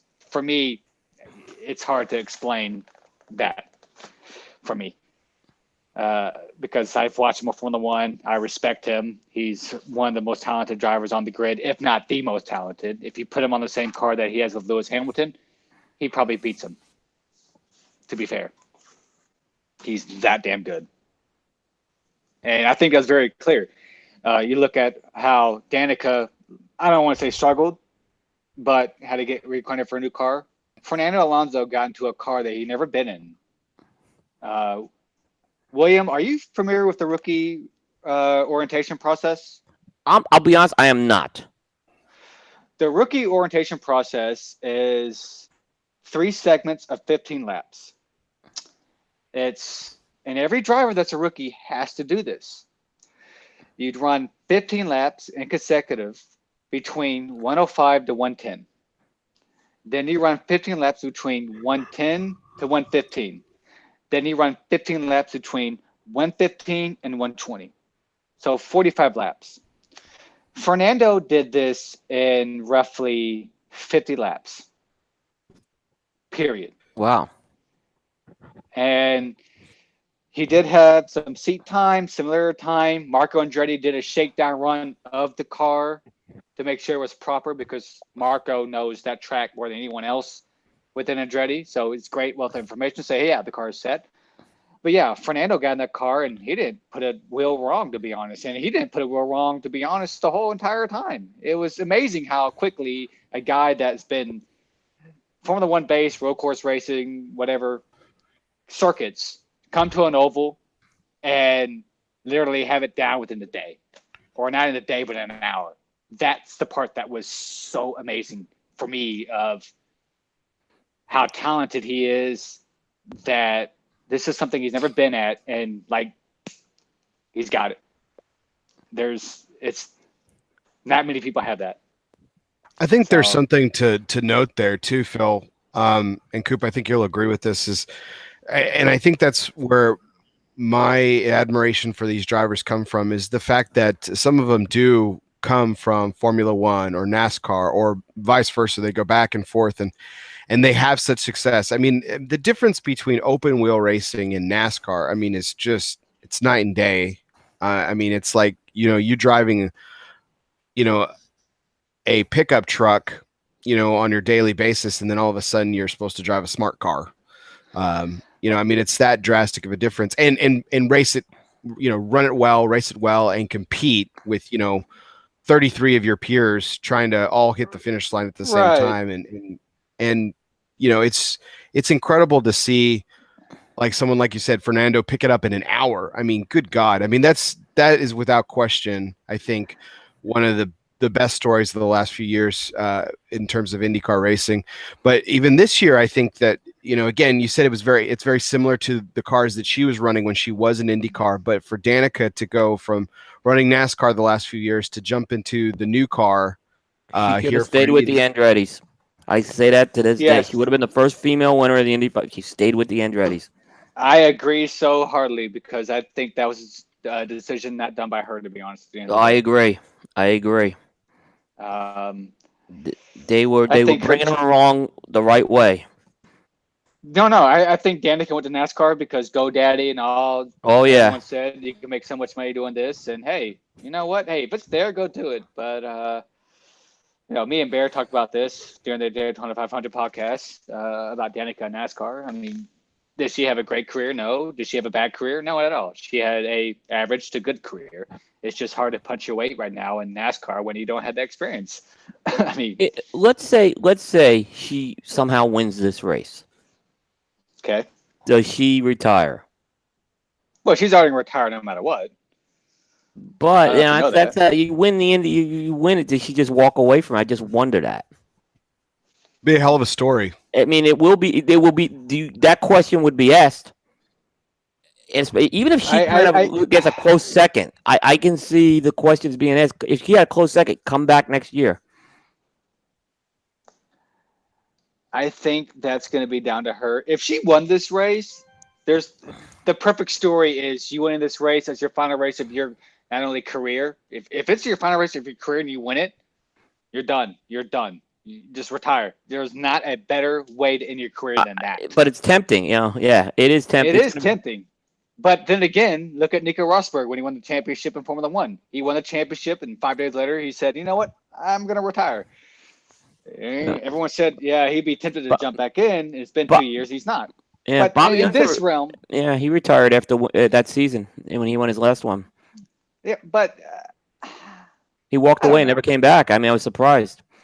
I was too. Well, that was the year they took. That was the year they took the race away from him for a month. That's when he did the. They said he illegally passed some cars. So they gave Unser the checkered flag, but when the official results came in the next day, they handed it to Andretti. It went into the courts, and the courts gave it back to Unser like 3 or 4 months later. Andretti was actually an Indy 500 champion for a few months, and then had it taken away. Yeah, I remember when Paul Tracy and Helio Castroneves had their moment. Yep. Was it 02?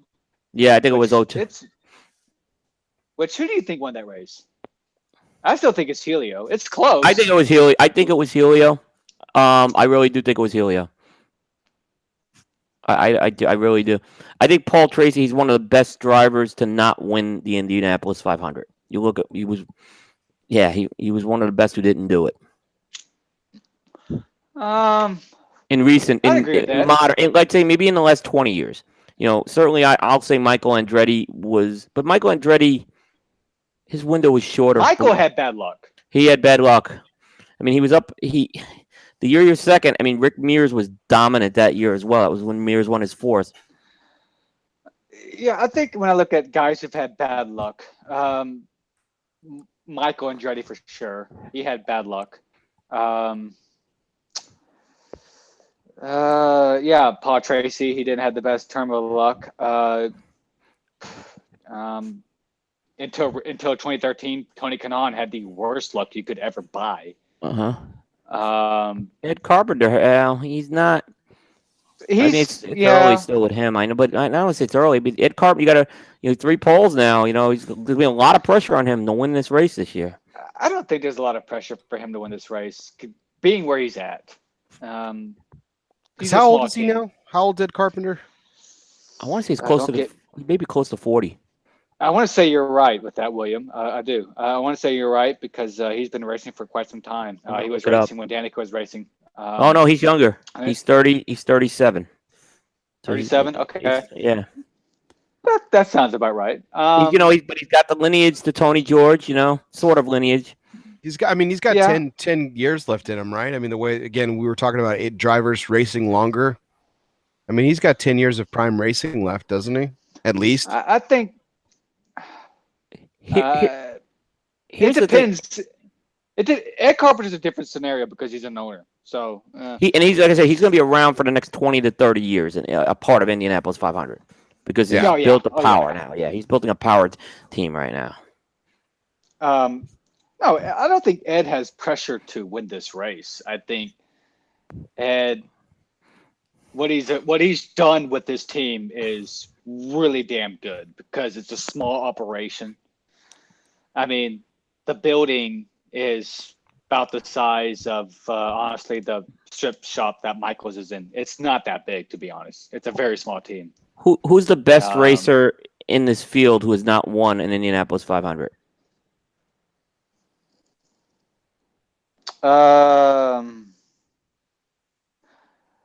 Outside of Marco Andretti, because I think he's number one, to be honest. I put Joseph Ed Newgarden. Carpenter a little ahead of him, but I'll make the argument. I'll give you Marco. Absolutely give you Marco. But yeah, I would say Joseph Newgarden. how long's he been racing though? He's still kind of got. He's been racing since about He's 2013, 28. 2014. Yeah, so I mean, he's still got a lot of years left. He's got another decade. He does, but when I say of who is the best driver that has not won the Indy 500 in this field, and pure of talent, Willpower. You can make an argument. Willpower too. I was just about to say willpower. Willpower too as well, but Joseph is that guy that he's good. He is so damn good. He's honestly, I would love to see Joseph outside of IndyCar. I would love to see Gene Haas and that Gunther Steiner put him in an F1 car. To be honest, I think we're all hoping for an American to go back over there. It's been a long time. I would love an American to be in Formula One. It needs to be a proper American, not someone just because of media base. It needs to be someone that's talented. And Joseph Newgarden is very talented. Right. He's very good, not only on ovals, but street courses. And he's been good, period. He was good at Ed Carpenter racing, where he kind of got the ball rolling, where he won many races. He was a championship contender with Ed Carpenter racing a couple years ago. He's a tough kid, too. He broke his hand at Texas, and then at Detroit, he re-injured it. And then once it got healed, he raced at Iowa the following race and pretty much dominated the whole race with an injured hand. So that kid he's talented, but he's very, very resilient. So I would love to Any see chance Joseph. for a repeat this year, Phil? With Takuma, I don't see it. Ray Hall, Letterman, Lanigan has struggled massively. They were barely above the bubble spots, to be honest. They're occupying kind of sort of the 25th place to 30th place. Takuma's been struggling. Graham Rahal has been struggling. So they have not had the best month of May, to be honest. So I don't want to say no with Takuma of a repeat, but will I bet on it? No, I won't. They've just not had a good month, to be honest. I don't see it happening. He's sitting in the middle of the pack. He's sitting at 16. So, well, that's right. He did have a good Sunday, but we'll see how race trim works. I mean, hey, if he's in there near the mix, that's all you can ask. But the way they've looked so far, I wouldn't. It's not like last year where he looked to be a player, or when he was in 2012, kind of in the mix with Ray Hall in the past. They've been kind of struggling so far. So I if it happens, great, but I don't expect it. I think He started, but where did Takuma start last year? I'm trying to remember. Oh, he was in the Fast 9, right? Yeah, he was. I think I want to say it was 4th, maybe 6th. He I do remember he was on the inside of row 2. 4. Yep. Row 2 because he did scrape the wall on his last lap run in Fast 9 last year, which was hairy, but with Takuma, I mean, that's his driving style, all or nothing. Which is I love the guy for it. He's going to go for it. But I mean, he had in the when he was on Saturday, that he was great on Saturday. I mean, him and Ed Carpenter really, and don't forget Scott Dixon. That was a really good Saturday those cars had. It is, and the Saturday leading up to qualifying, I know we touched that previously. When you get in the Fast 9, when you think you have a car to get in the Fast 9, you try to get there, but you don't show your whole hand. Yeah.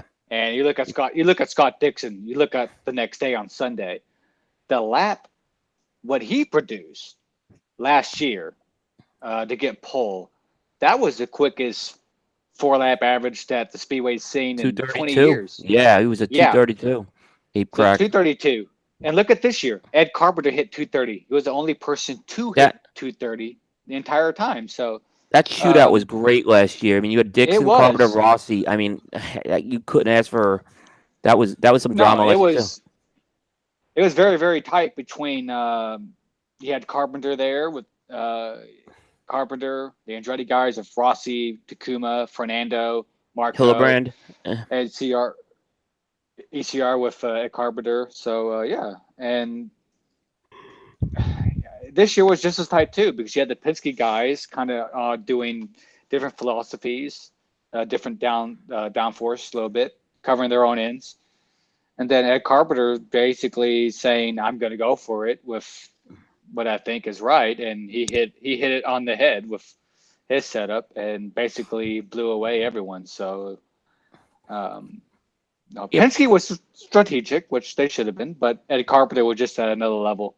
Oh yeah, on Sunday. He had a great car. Amazing. Yeah, he had a great car that year. Who do you like?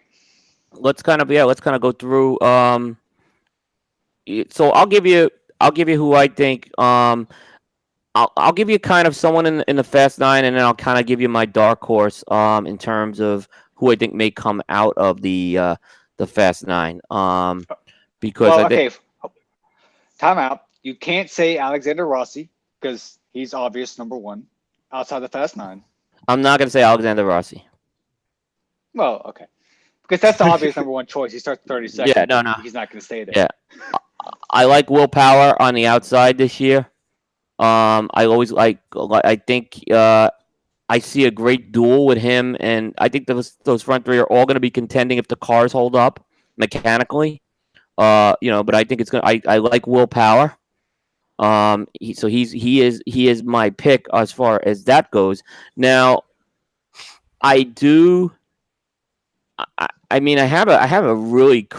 Hillebrand still. I mean, I know it sounds crazy if he can kind of get a couple of breaks and they make some adjustments on that car. With him with John Rambord, that's a team that used to be full time in Indy years ago. Now they've been just a basic sole Indy operation with Hildebrand and Sage Karam. Now they've had a good month as well. They've been punching above their weight, being a single race team for this. That's good for them. Very good for them. Yep. I would have picked Pagano, but I don't like cars in the 2. I don't know what it is, but I'm not a big fan of the cars in the 2. I think Simon Pagano will win in Indianapolis 500. I think he may win multiple. If he stays with Indy, I think he's gonna have a very, very good career here, and he's with the right team. I really like. What? He's not going to leave the Indy. He's not leaving Penske. No, but I mean Penske. Yeah. But I mean, here's the thing: Penske. I go to Penske because they've been so good this year. No, they haven't. They've had a very good month. So it's hard. I mean, and I just like. I think Will Power. It's time. It's getting time for him to win this race. So. For me, I think if I had to pick a couple of drivers from the Fast 9. I do like Ed Carpenter because I think this car is a lot different from the DW12 from what I've read and heard from the drivers. I don't know how familiar over this new car in terms of how it races. From what I've gathered is the wake that these cars produce, the first couple cars, leading, second place, maybe third place, not much of an issue. But what I've heard is the guys at 4th, 5th, 6th, the wake of all those cars is different from the previous DW12. So I think that's going to be a factor a little bit. So I think it's going to be more important to be up front. I like Ed Carpenter. I also do like Will Power. I also like a little bit. Go outside the Fast 9. See what anyone outside the Fast 9? Is there someone outside that? Yeah, that's what I'm kind of curious. And you can't. And again, we're gonna take We're gonna take what do you call it off the table? Tony Kanaan. Oh, well, I mean, Tony Kanaan, it's very simple. With 10 laps to go and he's in the top 5, Tony Kanan's going to be a factor. Oh, absolutely. Same thing with Marco Andretti in the last 5 lap, or if he's in the top 5 in the last closing laps, he's going to be a factor. See, the thing is, I wouldn't. God, I'll let you finish, and I'll give you my point on why I think Marco's gonna have a tougher race. I'll love to hear that. No, I think Tony Kanaan. It's not the first time he's been on a team that's not a power. He's won this race. He won with KV Racing in 2013. Not a power team. Not one of these Penske's or lights. They were a middle of the road team, and he won. So if Tony Kanaan has a car that can do the job, and in his line, perfect, he'll be a factor. I think there's other names too. Ryan Hunter-Reay. He will be good. If the car is good, he will be a factor. Last year, he was not in the top 9, and he was in the top 2 fighting it with Alonso until he had engine failure. You have the likes of Robert Wickens. I know he had a crash yesterday, but I still like that kid. I think he's a rookie, but not really, and he's one really, really talented driver. Going down that list, now, Christian Demiano surprised me a little bit with what he did, but I don't know if that would translate. I don't know. That was the first he really kind of shot up the boards. So outside the top 9, I would say TK, Marco, Ryan Hunter-Reay, Ed Jones with Ganassi, Robert Wickens, and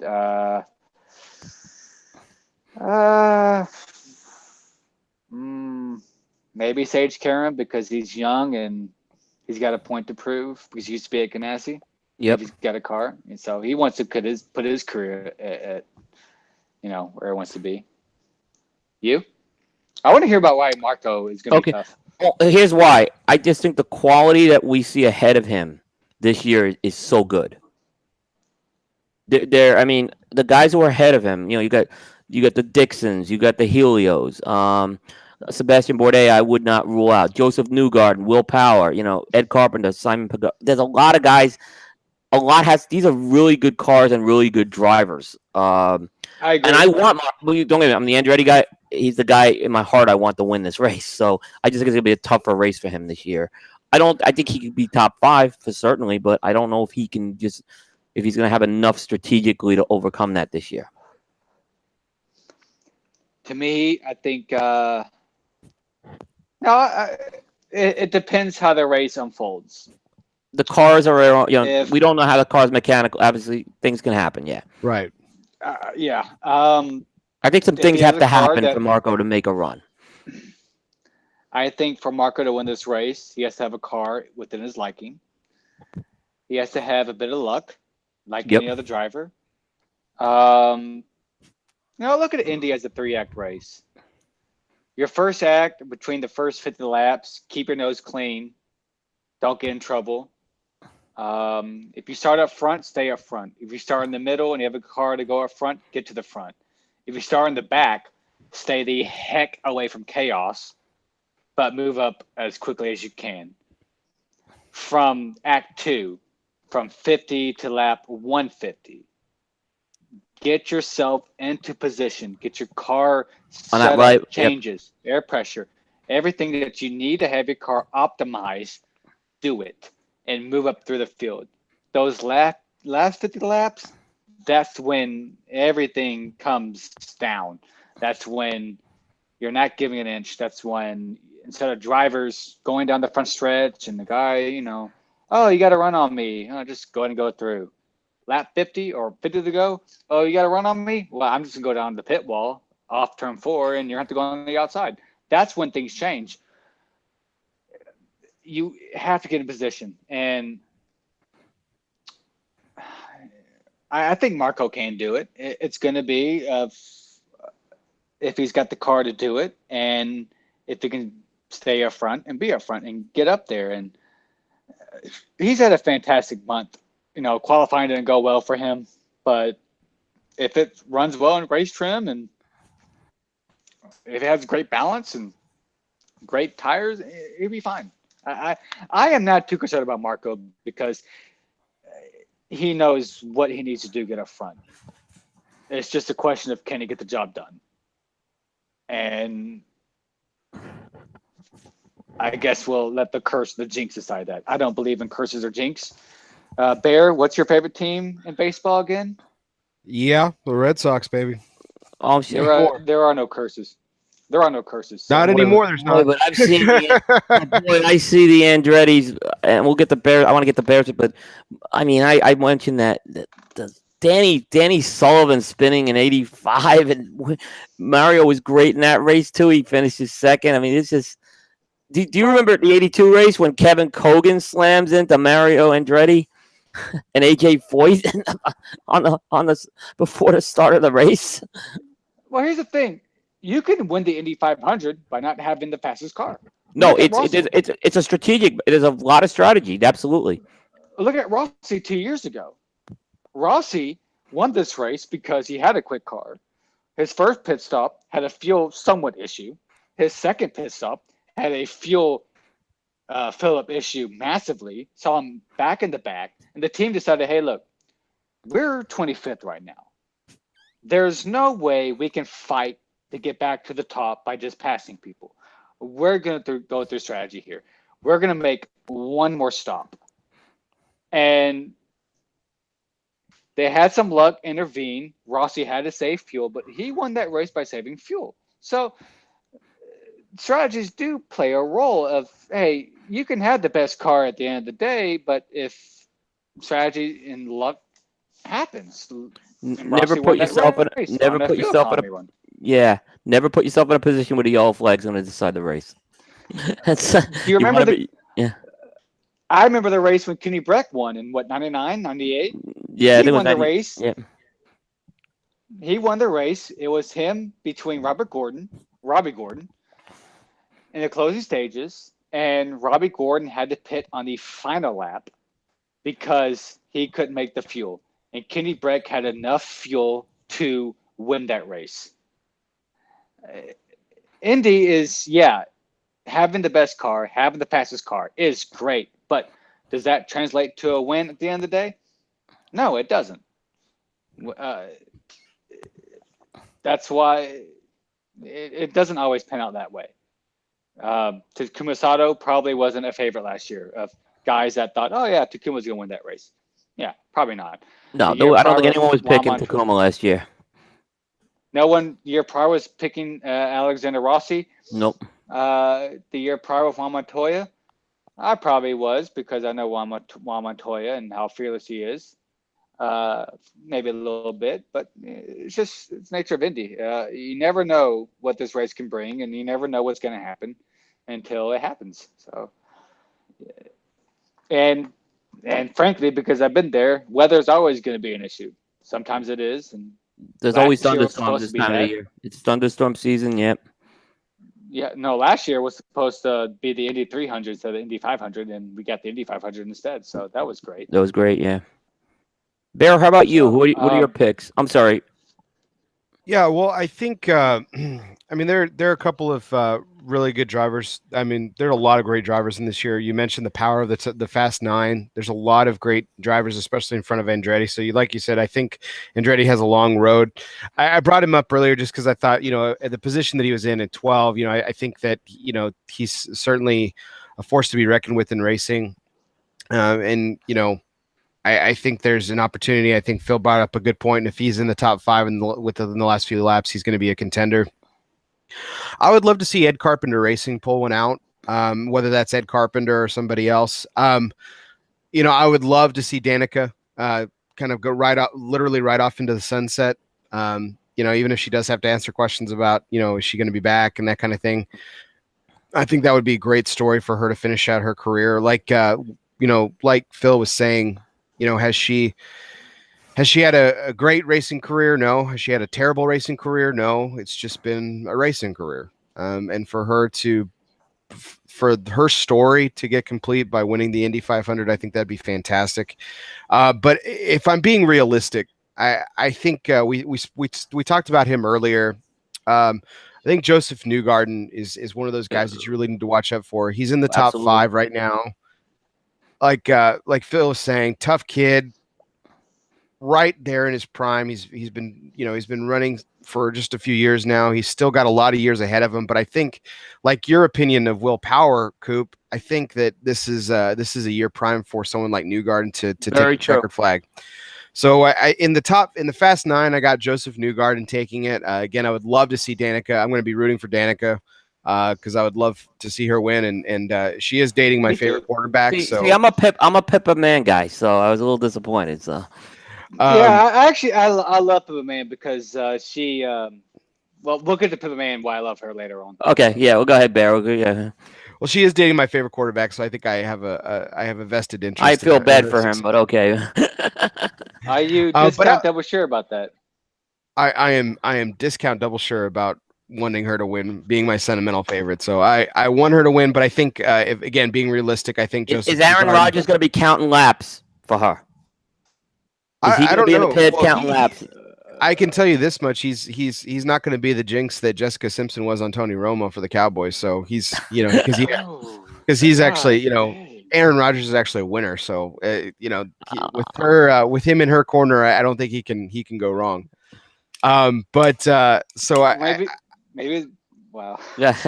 I like Joseph Newgarden in the Fast Nine. Outside of the Fast Nine, I thought Phil took my winning point. Phil and I have talked about this race leading up to this race for a few weeks now, and he said one of the big stories coming into Indy this year were the rookies that weren't really rookies, and Robert Wickens being in the number sitting at the 18th spot. He had a decent weekend, but nothing to sneeze at, but nothing to get excited about either. But he's a hell of a racer. And he's not really a rookie, as Phil and I were talking about before the show, and as he mentioned just a few moments ago as well. I like Robert Wickens outside the Fast Nine. I think he could actually do something with this race. It all depends on his car, though. I know he crashed, so it really is a dark horse pick in terms of outside the Fast Nine, and have Robert Wickens do something Yeah. outside of it. But so Joseph Newgarden. I want Danica to win, but Joseph Newgarden's my pick in the Fast Nine, and outside of it, I think Robert Wickens is again depends on his car, but I think he's got a good shot as well. He's a hell of a racer too. He's the slowest of the I think- rookies, actually. It's kind of funny, I think Robert is well, like Hinchcliffe, when Robert made his qualifying attempt on the Saturday, he was the first guy to go out after the rain delays. So his first attempt was not great, but it wasn't bad. It was enough for him to not sweat during qualifying. And then, Schmidt Peterson Racing has not had the best overall month because, to be frank, Honda has not had a really good qualifying pace. Now, can that translate to race pace? We'll see. Because as much as Robert Wickens has struggled, as much as Schmidt Peterson Racing has struggled, there's not an Andretti car in the top 9. So Honda, outside of Scott Dixon, because he's Scott Dixon. And let's be honest, we've all talked about the Fast 9 here, and I think this all just slipped through all of us. We all just skipped Sebastian Bourdais here. We have been. Yes. So if there's any sleeper in the top 9, I know Bear talked about Danica a little bit, and I would love to see Danica win this race. Danica's not necessarily a sleeper though, but like Sebastian Bourdais is. I mean, people would. And that because everyone knows that. He's a great story too after last year's wreck. I mean, that would be That's cool true, too. Don't get me wrong. But Bourdais is actually a pretty damn good driver. He's coming from a road course background and a street course background, a Formula One background, and for him to be, it should be 2 years in a row if that last year doesn't happen. But we just kind of just skipped him. So if there's a sleeper in the top 9, Sebastian Bourdais is a sleeper, and he's a sleeper that we all should consider at the end of the day, because. How about Spencer though? You don't think Spencer's a? You don't think he's a sleeper? Because Ed Carpenter, maybe I could get that. Yeah. I can't say no because he's got a good car, good ride of Ed Carpenter Racing, and let's see how he does as a rookie. We'll see. The Indy 500 is a different animal. It's one thing to practice it. It's one thing to follow cars in practice like they did yesterday and getting familiar with in traffic. But it's another thing when it's the real deal. So we'll see. It would not surprise me if Spencer Pickett's up there. It would not surprise me at all because he's got a good car. I think they're the second best team. ECR is the second best team. I think so too. I think this is a Penske ECR. I remember when Danica was kind of going through the options of who she was going to pick or who she was going to go with. I remember when the slight rumor of her going to ECR, and was that help through Tony George? I don't know. If it was, great. Hey, Tony George is a smart person. Hey, Danica's going to sell tickets. We need to put her in a good car. Ed Carpenter, at the end of the day, also always has 3 cars in this race. It was a great option for her to go to Ed Carpenter Racing because if there was any team outside of the power horses that are Penske, Ganassi, and Andretti, what's the next best option? It's ECR. They've always performed. So for you to have your final race at a team that's going to deliver, it's that team. They're going to deliver more than the other team that's kind of a mid-road because all the other teams, Ray Hall, I don't think wouldn't have had a car to suffice. Schmidt, maybe, but they had other options. So, yeah, I'm very excited to see what Danica could do, and I would love for her to win this race because this is the race in the series that she excelled at. This is where she made her name and made her fame, and you can make her jokes all you want at NASCAR, but when it comes to jokes of any car, she is just as good as anyone else in those cars, and she could beat you. I mean, William, you've seen it. Yep. She was good, and like we said earlier, I wish she never left. Because she deserved to be in IndyCar, and she deserved to be in there. It's just, Yep. So Bear, you're outside. You're going with Robert Wickens. Yeah, that's a bold pick. I'll be honest, rookie's Bear. not a rookie and stuff, but I'll be honest, Bear. Yesterday was the first blemish of him being a rookie, but to be honest, with him crashing, I've seen the crash itself. He ran wide off turn 2, which it's Indy. So I don't want to call it a rookie mistake. It's just an Indy mistake, or Indy bites you. It's like Darlington and NASCAR, to be honest, Bear. It will bite you. And he slapped the wall a little bit, and that damage went off more down the straight, caused him to wreck. Is that a rookie mistake? No. But outside of that moment, if there was a rookie moment where he was going to be a rookie, that's it. Because he's been flawless. He's been absolutely flawless this year. Well, he's my dark horse for a reason, man, Yeah, what a story it would be, though, if he wins and James Hinchcliffe's out. Take it back to Canada. I don't think how that relates to James Hinchcliffe, other than they're best friends. No, but it's an interesting story, I think, in Canada. For the Canadian drivers, I would say. It is. No, it would be. And you know what? Wickens can win this race if the car's not too badly damaged. I guess we'll know Friday with Fast Friday, or Carb Day, and hopefully the car's not too badly damaged. And you know what? If there's any coach that can help Wickens as a mentor role, Hinchcliffe can help Wickens massively. So, that's actually now in the arsenal now because I don't think Hinchcliffe's going to be in this race. So, unless something drastic happens, like to a driver, yeah. I think the only thing you're going to see change of Hinch going forward, and I love the tweet that Graham Rahal said a couple of days ago, is ABC should have Hinchcliffe be a part of the media of ABC, of the booth of commentary, and that'd be good. I think that would be great. That would be great. And I'm gonna be honest. I don't know how y'all feel about ABC. Oh, yeah, I'm glad you're going to want to go there. Yeah. Not what it I used am. to be. Not what it used to be with Sam I Posey. I am so glad this series is gonna be NBC full time because That's I starting know. next year, right? Thank God. The thing that was so annoying during qualifying on Saturday is ESPN took so many freaking commercials. I don't know. I mean, I know they're losing as a sports network. They're just losing and whatever. I'm so glad they're moving to NBC because that's going to be a network that will give that series more justice. That's a series instead of. I mean, the only time the whole Saturday bump day thing was on was from like my time, 3 o'clock till 5. None of the qualifying before then was on. When you had qualifying Sunday the next day, you had about 5 drivers outside the Fast Nine, then the Fast Nine. So I'm sorry, as a purist of motorsport and wants to see these guys, why is this not on network TV?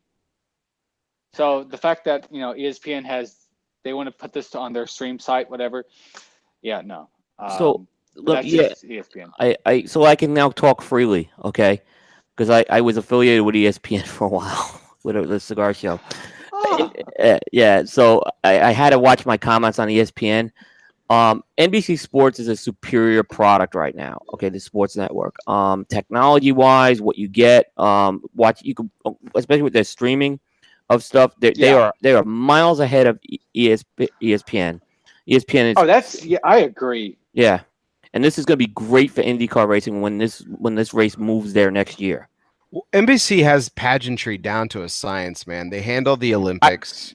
I'm They not a big Well, fan of, but I'm not a fan of anyone. But yes, they have it down. You're right. They have pageantry well, down. They have the Bear. Olympics down, horse racing down. I Yeah. mean, they know how to pay proper respect to institutions of sport. And the Indy Hey, 500 Bear. certainly falls within that category.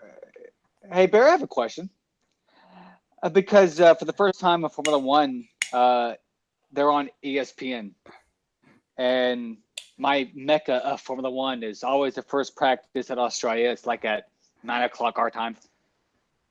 It was on ESPN, and the stream site kept buffering and whatever. Mm-hmm. Hey, Bear, how many curse words did I say that day? Oh, I think the over under was probably around 50. Yeah, no, it pissed me off because NBC used to do Formula One, and their streaming site was great. There was no hiccups, nothing. The only thing I could say different from NBC outside of Will Buxton, who I love, I love the commentators. They were different. I didn't align with them, but I liked them from their different views, just not with my time. But I don't like the fact that in terms of Formula One, and this is what I hate that ESPN has done, which I guess you're free, so you can comment, Yeah. William. Yep, I'm I free don't now. like the fact. I don't like the fact that ESPN, instead of having their own commentators, their own people, they have decided to do the cheap option of we're going to piggyback Sky Sports for Formula One. Fortunately, I mean, NBC's done it too in some sports. So I don't want to say Yeah. they do it with Tour de France. So I don't want to. That's not. But I agree with you with this race, which is an American race. Yes, yeah. It's different. It's different when For an Fox American does it circuit, with yeah. Fox does that with Le Mans because But that's European. the I get main. that. Yeah. But even NBC though they had Will Buxton as on the on the pit lane, Steve Matchett, who was a great engineer in the '90s, David Hobbs and Lee Diffie. Okay, you say what you want, but at least they had their own people. I don't like the fact that ESPN is basically piggybacking another network to make their network. I don't like that. But at the same time, I love Martin Brundle, so I don't know what to make of that. But yeah, I don't like that. So here's the other thing, and I'll go back to again. When I was watching this race in the 80s and 90s, the 8 announcers were there. You had Jim McKay, who was the host. You had usually it was Al Troutwig. Al Troutwig was in there sometimes. They had Sam Posey, really good. A lot of people love to hate him. You had Jackie Stewart for a while. You had Bobby Unser for a while. Nicole Briscoe, to me, they're bringing in a B person, and I know her husband and stuff. Why they have so much talent at ESPN? I don't understand why they're not bringing in. Not anymore after the purge, man. Well, I mean, they still got. I would have seen agree. Linda. If you want to put a woman in, I would put Linda Cohn in there before that. You know. Oh God. Yes. But Nicole Briscoe is awful. Hey, I'm sorry. I agree with William. Linda Cohen at least knew sports. Yeah. She at least could do a reporting job. She is 10 She's the times host. better She doesn't than be the Billy host. Yeah. Well, if we're comparing the two, yeah, I guess so. If those are my choices, then yeah. I sure. hope Dr. Jerry Punch goes to NBC next year, though. That's going to be a shame if we don't see Dr. Jerry Punch in the pits next year, though. I hope. Yes, I agree. Why didn't they bring in? Yes. See, instead of Briscoe, why didn't they bring in Marty Smith? Man, that guy's an. I agree. I mean, I agree. Guy is an. He does everything, but he he does could be- everything well. I would bring him in over Alan Bestwick, though. Yeah. Marty Smith, I think he'd be better than Alan Bestwick. But I understand the host role is a little different, okay? Because the host role is not calling the race. Alan, I think, does a great job. He's not. He's not. He's boring, but he does. Paul Page is the other guy I used to love. Yeah, he does a good job. But then again, Eddie Cheever's boring. Eddie Cheever. Goodyear, they know personality. Scott Goodyear, I think, is not bad, but he's technically Cheever's, okay. Eddie Cheever, look, I rooted for Eddie Cheever when he raced. He was a Formula One guy, but no, I mean, I just maybe if they bring him, yeah. You watched the qualifying on DVR, right? Yeah. You know what my most pet peeve over the whole qualifying? That's the perfect line. That's the great line. That's the Rick Mears line. Oh my God, lines. Oh my God, it's the same thing. Yeah. They said that the whole. It was like, oh my God. Yeah. Well, that's what happens when you bring in amateur hour, man. They pick up pick up a few bullet points and roll with it. This is one of my biggest gripes about bringing in inexperienced broadcasters or who have inferior talent and having them run in a premier spot. One of the people that I hate in sports broadcasting, and this is widely known, I cannot stand her, is Erin Andrews. I cannot stand her. She's horrible. She's absolutely awful. She's atrocious. Guys, I have firsthand knowledge of this, okay? College Game Day came to TCU when I was in college, okay? And I was a young kid interning for ESPN, and I was running wire, okay? So I was running mic wire and camera wire, and I was running the boom mic for College Game Day when they came into town. First of all, the only thing that Erin Andrews did was she came down to the field and she was complaining about the fact that her heels were sinking into the field because it had just rained that day. And so this was literally what she did when they said, okay, hey, we're going to come to you here in a few minutes. So she was like, okay. So she puts her finger on her ear, on her monitor, and she repeats into the mic. She's like, so, okay, what did Herb say? Referring to Kirk Herbstreit. So what did Kirk say? What did Kirk say? Okay. All right. I'm just going to regurgitate that and just reword it. Yeah, that's what we're going to do. And I'm like, that's sports broadcast? Oh my God. I would have given everything I owned at that time. Granted, I was in college, which wasn't much, but I would have given everything I possessed at my time there to just simply someone to hand me the mic. Because I could have done a vastly superior job to her. Okay, vastly. I mean, we're not even talking about like I could have been slightly better or I could have done just as good. I would have been a superior performer. And it drives me absolutely bonkers. So I'm with you guys on this. When they bring in B talent, it is absolutely the most frustrating thing, especially when we're talking, guys, we were talking about the Indy 500 here. And I talked about NBC really showcasing Sorry. Coop's going crazy over this. See, Coop's going nuts too about this. NBC has pageantry down because, and I mentioned about the fact that they show respect where respect is due towards the institutions that they broadcast for, and the Indy 500 again certainly falls in that category. So to have people that we've been talking about today represent the Indy 500 on a broadcast is just it's insulting to the institution. It really is. I mean, whether you're a racing fan or not, okay.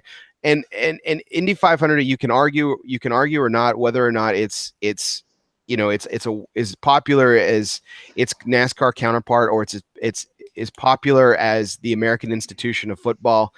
It doesn't matter. It holds its place in America's heart. It is a huge deal, and to have B+ talent, B- talent on the lineup is just awful. Look at what NBC brought out for the Kentucky Derby, minus Johnny Weir, which I can't get into Johnny Weir's fashion. I'm not nothing against him personally, but he had no business doing the Kentucky Derby. But they brought it's contract obligations, man. It's contract obligations. Johnny Weir and Tara Lipinski are contract obligations.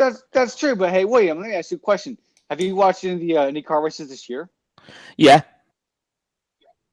Okay, so do you like the fact that ESPN has Eddie Cheever and Scott Goodyear has not raced in this race since what? 05? No, ABC totally not. Paul Tracy was in this race in 2011.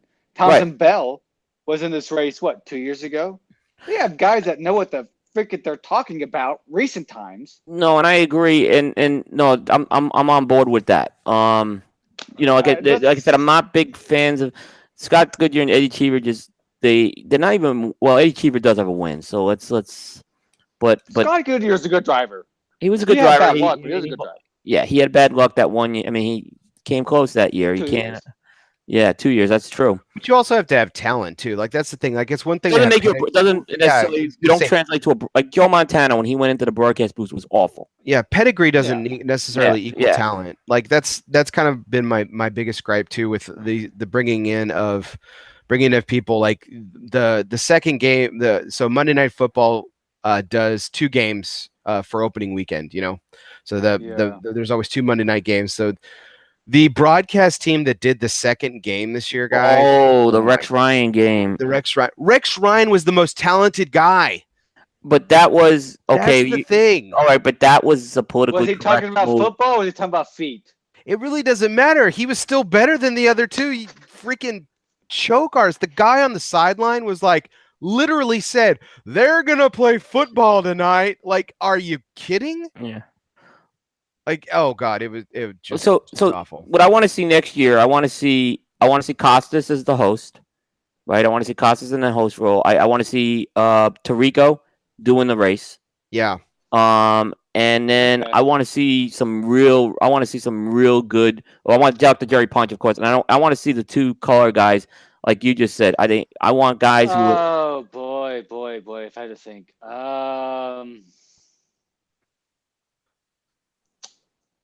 Phil's not a Bob Costas fan, so. But I'm not about. But at least Bob Costas. I'm not a Bob Costas fan either. But he's earned that right to do that. Bob Costas being a presenter, not probably. He's the guy just hosting. He's gonna just be waxing poetic. He's a host. Yeah. Now, if I had to predict, say 2 guys that could do the Indy 500, I'm trying to think of guys that might be retired a little bit because none of the current drivers at the moment. Townsend Bell is not a bad one. So Townsend Bell, I think he's spot on. Oh boy, if I had to say a second one. Paul Tracy. You know what? Tracy's not bad. Paul Tracy. I go Paul Tracy. Hey, you know what? I wouldn't mind Juan Montoya's opinion, to be honest. I actually was thinking of him as well. I was actually thinking about him as well. What about Danica? She's supposed to be retired, right? I can say that's. I can see that happening. That's an NBC move. I mean, that's an ESPN move. So NBC won't do that. I'm trying to think. I mean, I'm looking at former winners here. If there's a former winner, that's Dario Franchitti would be a good. Dan Weldon. No, I take that back. He's dead. Yeah, no. What am I saying? I know he's dead. No. I was thinking Dario. Well, Dan Weldon would be better than some of the talent. So Dan Weldon. Dario Franchitti. I don't know how he do. I say this. How about Sam Hornish? No, I go with Dario because Dario does the color commentary for Formula E. Yeah. So for Formula E, which is electric racing, another form, he does part of that as well. So if he can do Formula E pretty damn well, think about what he can do for Indy of what he knows. I think Dario could do that very well. So you take I'll take Dario, Townsend Bell, have the who was the guy, Marty Turco be the guy, and then you have Casas, and your pit line's gonna be Dr. Jerry, Punch, and Danica. That's it.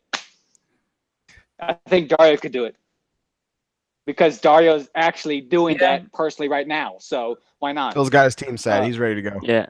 I think we'll see. Like I said, I think we'll see a better production next year, and I think we'll see better announcers. Yeah, like I said, they will take. I love NBC. What they've done. I mean, I watch a lot of hockey. What they've done with the NHL, fantastic. Yes. The football's good. I'm not a fan of their announcers. I'm not a Chris Collinsworth. I hate Chris Collinsworth. Bear. But I like Al. I like Al Michaels, but I do like Al Michaels. I love Al Michaels, but during the Super Bowl, Al Michaels could be doing the host next year too. The willpower that it must take Al Michaels every week not to punch Chris Collinsworth in the throat must be the guy has the patience of Job. He really does. At least he stopped with that goofy laugh though that he used to have early. Collinsworth had that goofy laugh when he first started. He got rid of that, thank goodness. Oh, but he's a football player. Just imagine the willpower of willpower having to punch Chris Collinsworth. That's a lot of willpower right there. Yeah, but maybe Al Michaels hosts this race next year.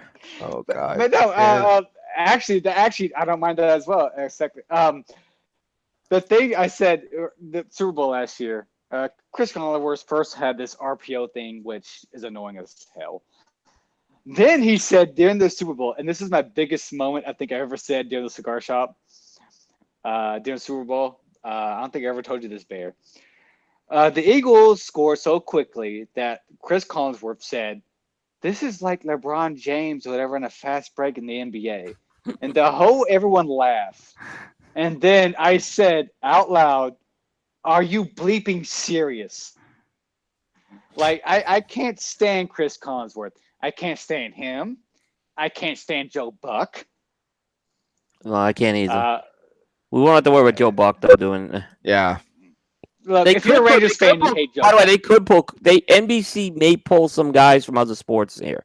That's something they've done. They pulled out of Yolchek. They could see. You may see a non-racing, which I hope they don't do. I really think you need racing guys, but it wouldn't surprise me. Oh man. Yeah. Let me ask a question to you guys. Chris Collinsworth.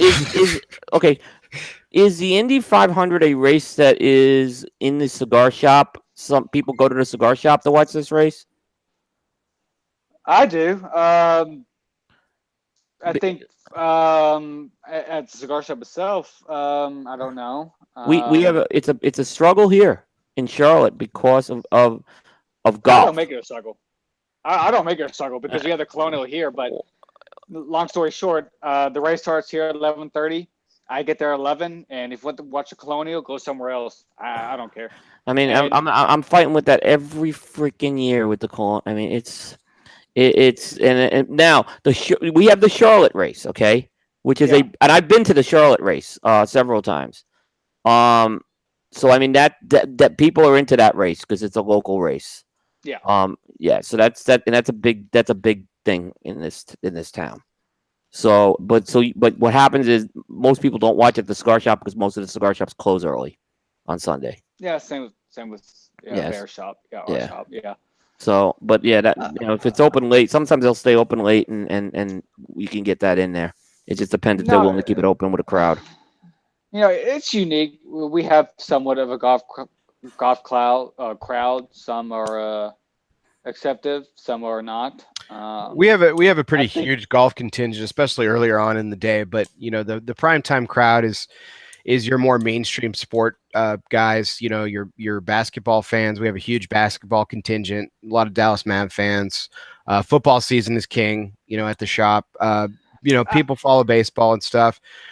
Phil, unfortunately, and one of one of my esteemed associates, Solace, went to kind of represent the racing contingent, at least from the expertise standpoint, at the shop. There's I just don't think there's an appreciation of it, unfortunately. But I will say this. I don't know how it would be going forward, but I know in the past, during the Indy 500, if I'm watching it, no one changes the channel because they know I'm watching it. You know, it's out of respect, Phil. It's out of respect. And I'm watching it. Sometimes also Formula One, if it's on, like the Canadian Grand Prix comes on at noon. You know, if I'm watching it, I'm watching it, and the majority understand that, and they don't defer. There's some that do complain.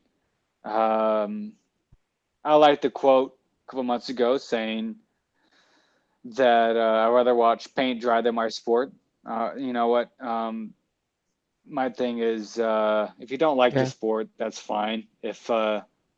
But if you're not willing to understand the sport, then shut your mouth. You know, don't comment.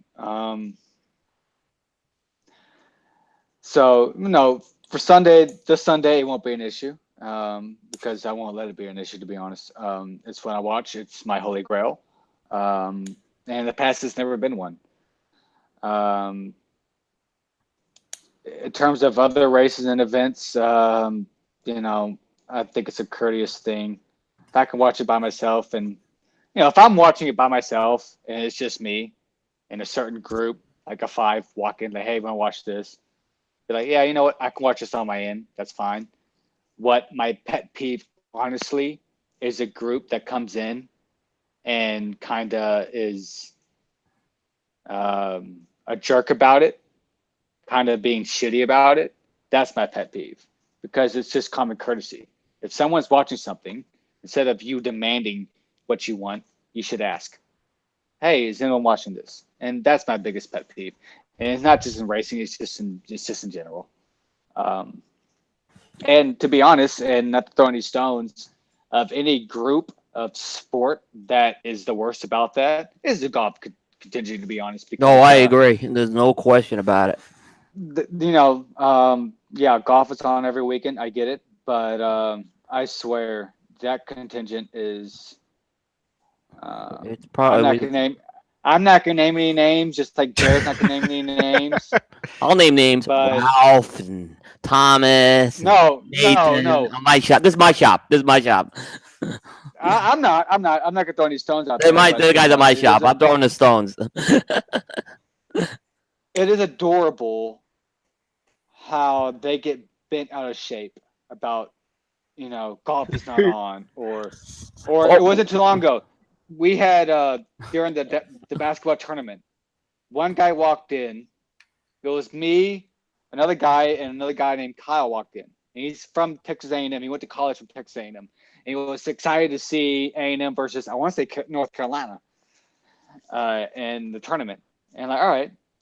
And their game didn't start within 30 minutes. And one guy walked in. And he said, hey, I want to see how Tiger plays.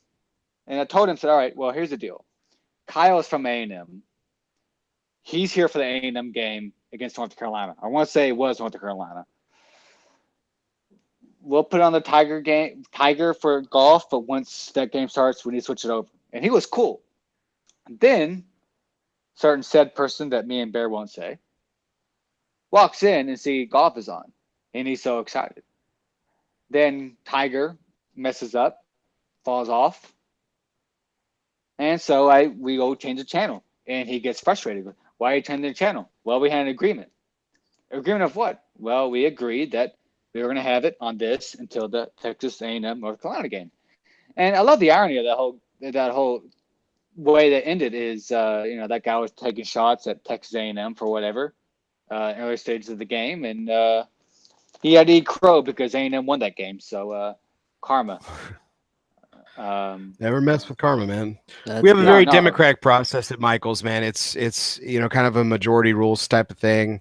You know, if someone wants to change the channel, it's, you know, you ask the room. You know, you go around the room, and if anyone objects, the channel doesn't get changed unless there's an agreement, like Phil was talking about. Yeah. So it's very democratic. Yeah, no, the It is. problem is, yeah, we have the out where I voted. So, I'll probably be watching in the studio here because I'll have my streaming going and stuff. I mean, I'll watch a shop, and I'll have my iPad have on the lap tracker of who's doing what and turn lap times, and I'll probably have my laptop or no, my iPad doing the tracker. Phil's got in my the setup, dude. I had Like- yeah. Yeah. All right. Like seriously, it's like flight control. I know for what's NASA. going on before it's going on. No, exactly. It's like Exactly. flight control of NASA. He's got several monitors. He's got his tablet. He's got his phone. He's got a computer. Yep. Might even bring up a second computer. I mean, it's awesome. No, that's great. So I know I know Phil, we've kept you a while. So we're gonna do some if you need to go now, that's fine. We'll actually, but we better have to do a little wrap up as far as the show goes. But I do want to thank you very, very much for Thanks, Phil. this was great. I learned no a lot. problem. And I hope we could do this again for sure. Yeah, no, I agree. This is fun. I always love talking about this race and just in general, just talking and hanging out. It's a great night and a great evening to hanging out with y'all. Of racing, cigars, and other stuff. Phil, you have a Cigar shop website, right? culture. You have a website, don't you? Technically yes, but I haven't really used it. PhilSchmitz88.com, right? Okay. .wordpress.com. That one. PhilSchmitz88. Yeah, I haven't written anything lately because nothing has really. It doesn't matter if uh, anyone needs, like, Phil's I'm going to plug you here, Phil. Phil's an amazing ahead. writer, and yeah, he may not have posted anything in a while, but you guys really need to check out his website. He's got some great writing on there. He's a fantastic writer, incredible talent. And Honestly, check it out. the last thing I wrote about was with the Formula One base with Robert Kubica and Williams. Williams is get the shit off the bed and figure out their crap and put Robert Kubica in the car. So that was probably my biggest main piece I've written lately. But as a true in-depth piece, I haven't written anything lately. Probably my next piece would be Where Alonso Will Go Part 2, as we talked Bayer lately.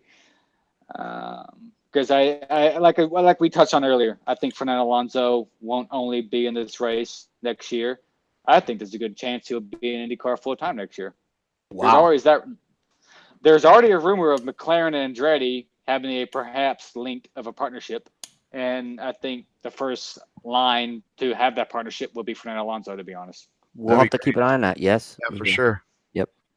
Awesome. Phil's right a lot on his predictions, guys. So Yeah, this guy knows his you stuff. can write that one down. That might happen. If Phil says it's going to happen, it's got a good chance.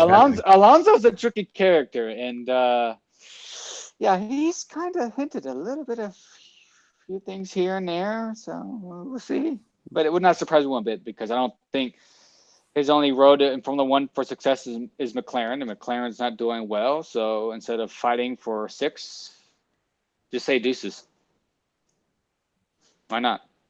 But yeah, like I said, it's been a pleasure being on here.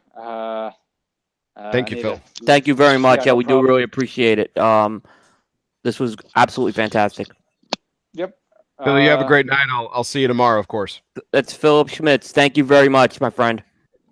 No problem. Y'all have a good night. Appreciate it. Thank you for having me on. Thank you, Phil. Thank you Phil. very much. Awesome. So yeah, that was our first racing show, Bear. And definitely, I think it went very well. Yeah. The Phil's an incredible just a wealth of knowledge when it comes to motorsports in general. Yeah. I mean, there's a lot. Like I said, he brought there's a lot of interesting things. That certainly, he brings a little more of a well-rounded racing knowledge than I can bring. Certainly, I do know the Indy 500. When I get beyond Indy racing, I'm out of my element. Formula One, I do know a little, but yeah. well, don't feel bad because when you're with Phil and you're talking about racing, everyone's out of their elements. Exactly. So yeah, we'll do some wrap up here, I guess, right now. Yes, sir. So, with just over a decade of ownership, Michael's Tobacco has become the premier tobacconist for the Dallas-Fort Worth metro area and cigar patrons the world over. With 2 convenient locations in Euless, just a quick jaunt from the DFW airport, and Keller, Texas, Michael's Tobacco stands as a beacon for all Texas cigar retailers. Michael's was the very first cigar lounge in the state of Texas to add a full bar to its ever list of growing accommodations. Proprietor Mike Peacock is a former IPCPR board member and has now made Michael's a family affair by having his son Bob join the ownership force. Under general manager and master storyteller Tracy Spence's leadership at Michael's, his self-proclaimed greatest accomplishment has been assembling, quote, the greatest team in the cigar retail business, unquote, as well as build some of the finest relationships with the industry's most respected individuals. Inventory director Jason Fields handles and maintains 2 of the area's proudest humidors containing premium cigars for everyone from the everyday smoker like our guest Phil to the most ardent collector of rare puros. Under Mike, Bob, Tracy, and Jason's example, they have enlisted the staff of Kevin, Austin, myself, Joe, and Silas that collectively boast over 75 years of combined industry experience. Together, they have brought a true and blessed mainstay for their respective communities. Whether you're celebrating an anniversary, birthday, hole-in-one, or just a desire to relax, Michael's Tobacco will have the perfect cigar waiting for you with an exquisite beverage pairing and lively conversation. Visit michaelstobacco.com for more details and a calendar of upcoming events. Michael's Tobacco, not just a cigar shop, but the perfect blend of Texas hospitality and the days of yore. And we also want to thank Casa Cuevas Cigars. Casa Cuevas Cigars with 4 generations of experience. They own their own factory in the Dominican Republic, the Las Lavas factory, and they are producing high-quality premium cigar brands. Try the Casa Cuevas Maduro, the Casa Cuevas Connecticut, and the Casa Cuevas Habano. Ask your local retailer for Casa Cuevas Cigars. So we're getting kind of into the wrap. Any other loose ends we want to tie up at this point? No, I thought it was fantastic, Coop. I thought his insight specifically into just bringing a lot of the just the changing of the ever changing deck of cards that racing seems to be, with driver switching teams, and him knowing where drivers have stood in years past and where they stand today and everything. I thought was really fascinating. I thought he brought up a really, really interesting point about how, I brought it up and he elaborated on it about how Honda is just really underperforming this year. I thought that was a really much so. Big point that people need to take note of. And Ed Carpenter Racing seems to be on the rise, man. They had a hell of a weekend, and let's see if they can translate it into an Indy 500 win. Yeah, I think we're going to see this great battle between Ed Carpenter Racing and Penske for sure. Penske kind of had an off year last year, as we mentioned. They're back in there. So I think it's going to be, and right now the Andretti's are looking, the Andretti's a little bit on the outside, but, I hope he's right on his Marco pick. I'm not confident with it, but I hope he does know that. I hope he's right. Yeah, you brought up a good point with the talent that's in front of him being a really, really big mountain to overcome. But I think it's going to be a hell of a race. Yeah, no, I definitely agree. So I know we'll be tuning into that, and I'm sure when we get back, we'll be recapping a little bit of that race as well.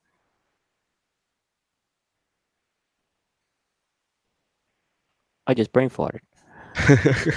All right. Well, those were kind of my big points, my big bullet points, and I think anyone who's like I said, anyone from the novice fan of IndyCar racing to more of a fan of the history of racing like you are, Coop. I'm more of the novice guy, or if you're just an absolute geek out guy like Phil is, you will really enjoy the show. So everyone needs to really, really watch back and listen. And I wasn't BSing when I said this. Phil has an uncanny knack for calling some really crazy stuff or non-crazy stuff. He's really great at predictions across the board in sports. He really, really knows his stuff, and so if he says Fernando's going to race next year at Indy, he's going to race. He's going to race next year in Indy. He's a racing insider here, So that's he brings it. He brings a wealth of knowledge, and I'm very great. He needs to do a podcast. He really does need to do a weekly podcast. Our friends at Michaels have been talking to Phil for a long time about really, really buckling down and doing something. He's a beautiful rider, like I mentioned earlier. Right. He really knows his stuff. I I think he's engaging. I think he's entertaining, and I was just really pleased that we could do this show with him. It was really fantastic. No, and I appreciate you making the introductions. He was very generous with his time. I know he was actually very. I know he had to get up early, so he pinged me. So I definitely didn't want to keep him longer, but I think he could have went on another 2 hours if we let him to. He could have gone on all night. Yeah. I mean, we could have did a whole bio on Fernando Alonso. I'm a fan of Fernando, so we're hitting it right off there. So that's great. That's great. As far as what we're going, we're not doing a special edition next week. You are going to be taking a well-deserved vacation.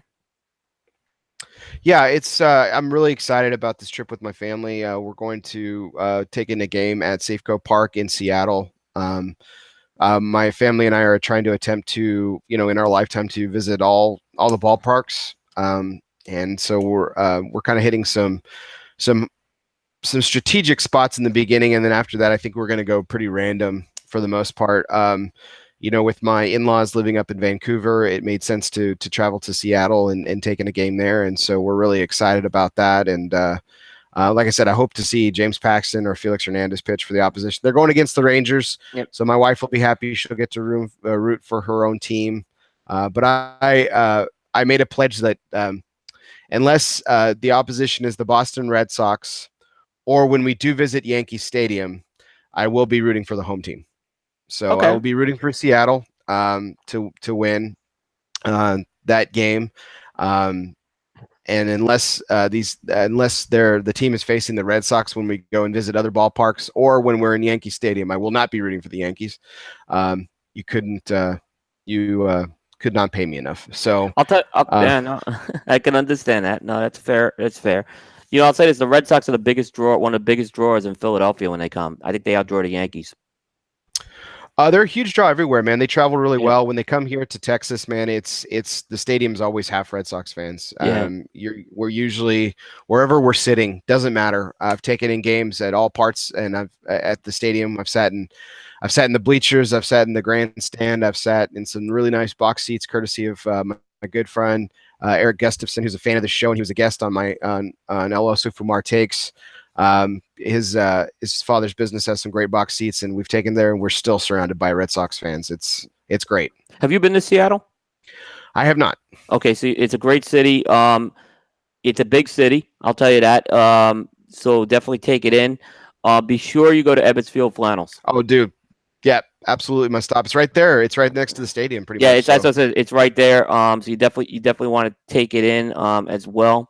I'll probably Facebook Live it if they let me and they don't throw me out, and make sure to tag you and Miguel Shodell on that. So yeah, exactly. I was actually thinking that road trip to Indy. I could go through Cincy, hang out with Miguel, take a game in before going to. There you go. That may be something to do. I have the Great American Ballpark and the Great American Race. How perfect would that weekend be? Yep.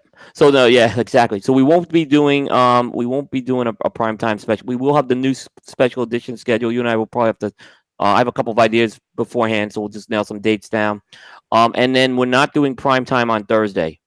So Aaron's taking his well-deserved time off, and we will be back on the 31st. I will be announcing that show probably by Friday. So, fantastic. Looking forward to it. Yeah. So you definitely want to tune in on that. Anything else happening on your end? Well, like I mentioned yesterday, Coop, Michaels will be hosting Paul Costo, the area rep for Oliva Cigar Company, on this Thursday. So tomorrow, Thursday. Well, no, not quite tomorrow. Thursday night at Michaels Tobacco of Euless, we'll be having an Oliva Cigar event. Great, fantastic. Paul's one of the best in the business. You really need to come down and chat with him. He's speaking of wealth of knowledge with our guest Phil. Paul's a wealth of knowledge when it comes to the cigar industry, and of course the brand he represents in Oliva. And everyone's a fan, from the #1 cigar of the year from a few years ago, the Melanio, to the other Series V cigars, Series G, Connecticut Reserve, Nubs, you name it. We'll have some great deals to be had, live music to follow. It's going to be an awesome time. That's great. That's great to hear. So definitely, if you're in Texas, especially since prime time is not on, you can go right down there and enjoy the. Book your flights now. Yeah, exactly. All right. So anyway, that is going to put a close on primetime special edition number 32, our Indianapolis 500 preview. And we will see everybody on May 31st. So I'll see everybody on May 31st for primetime episode 54. Have a great night, everybody. We'll see you next time.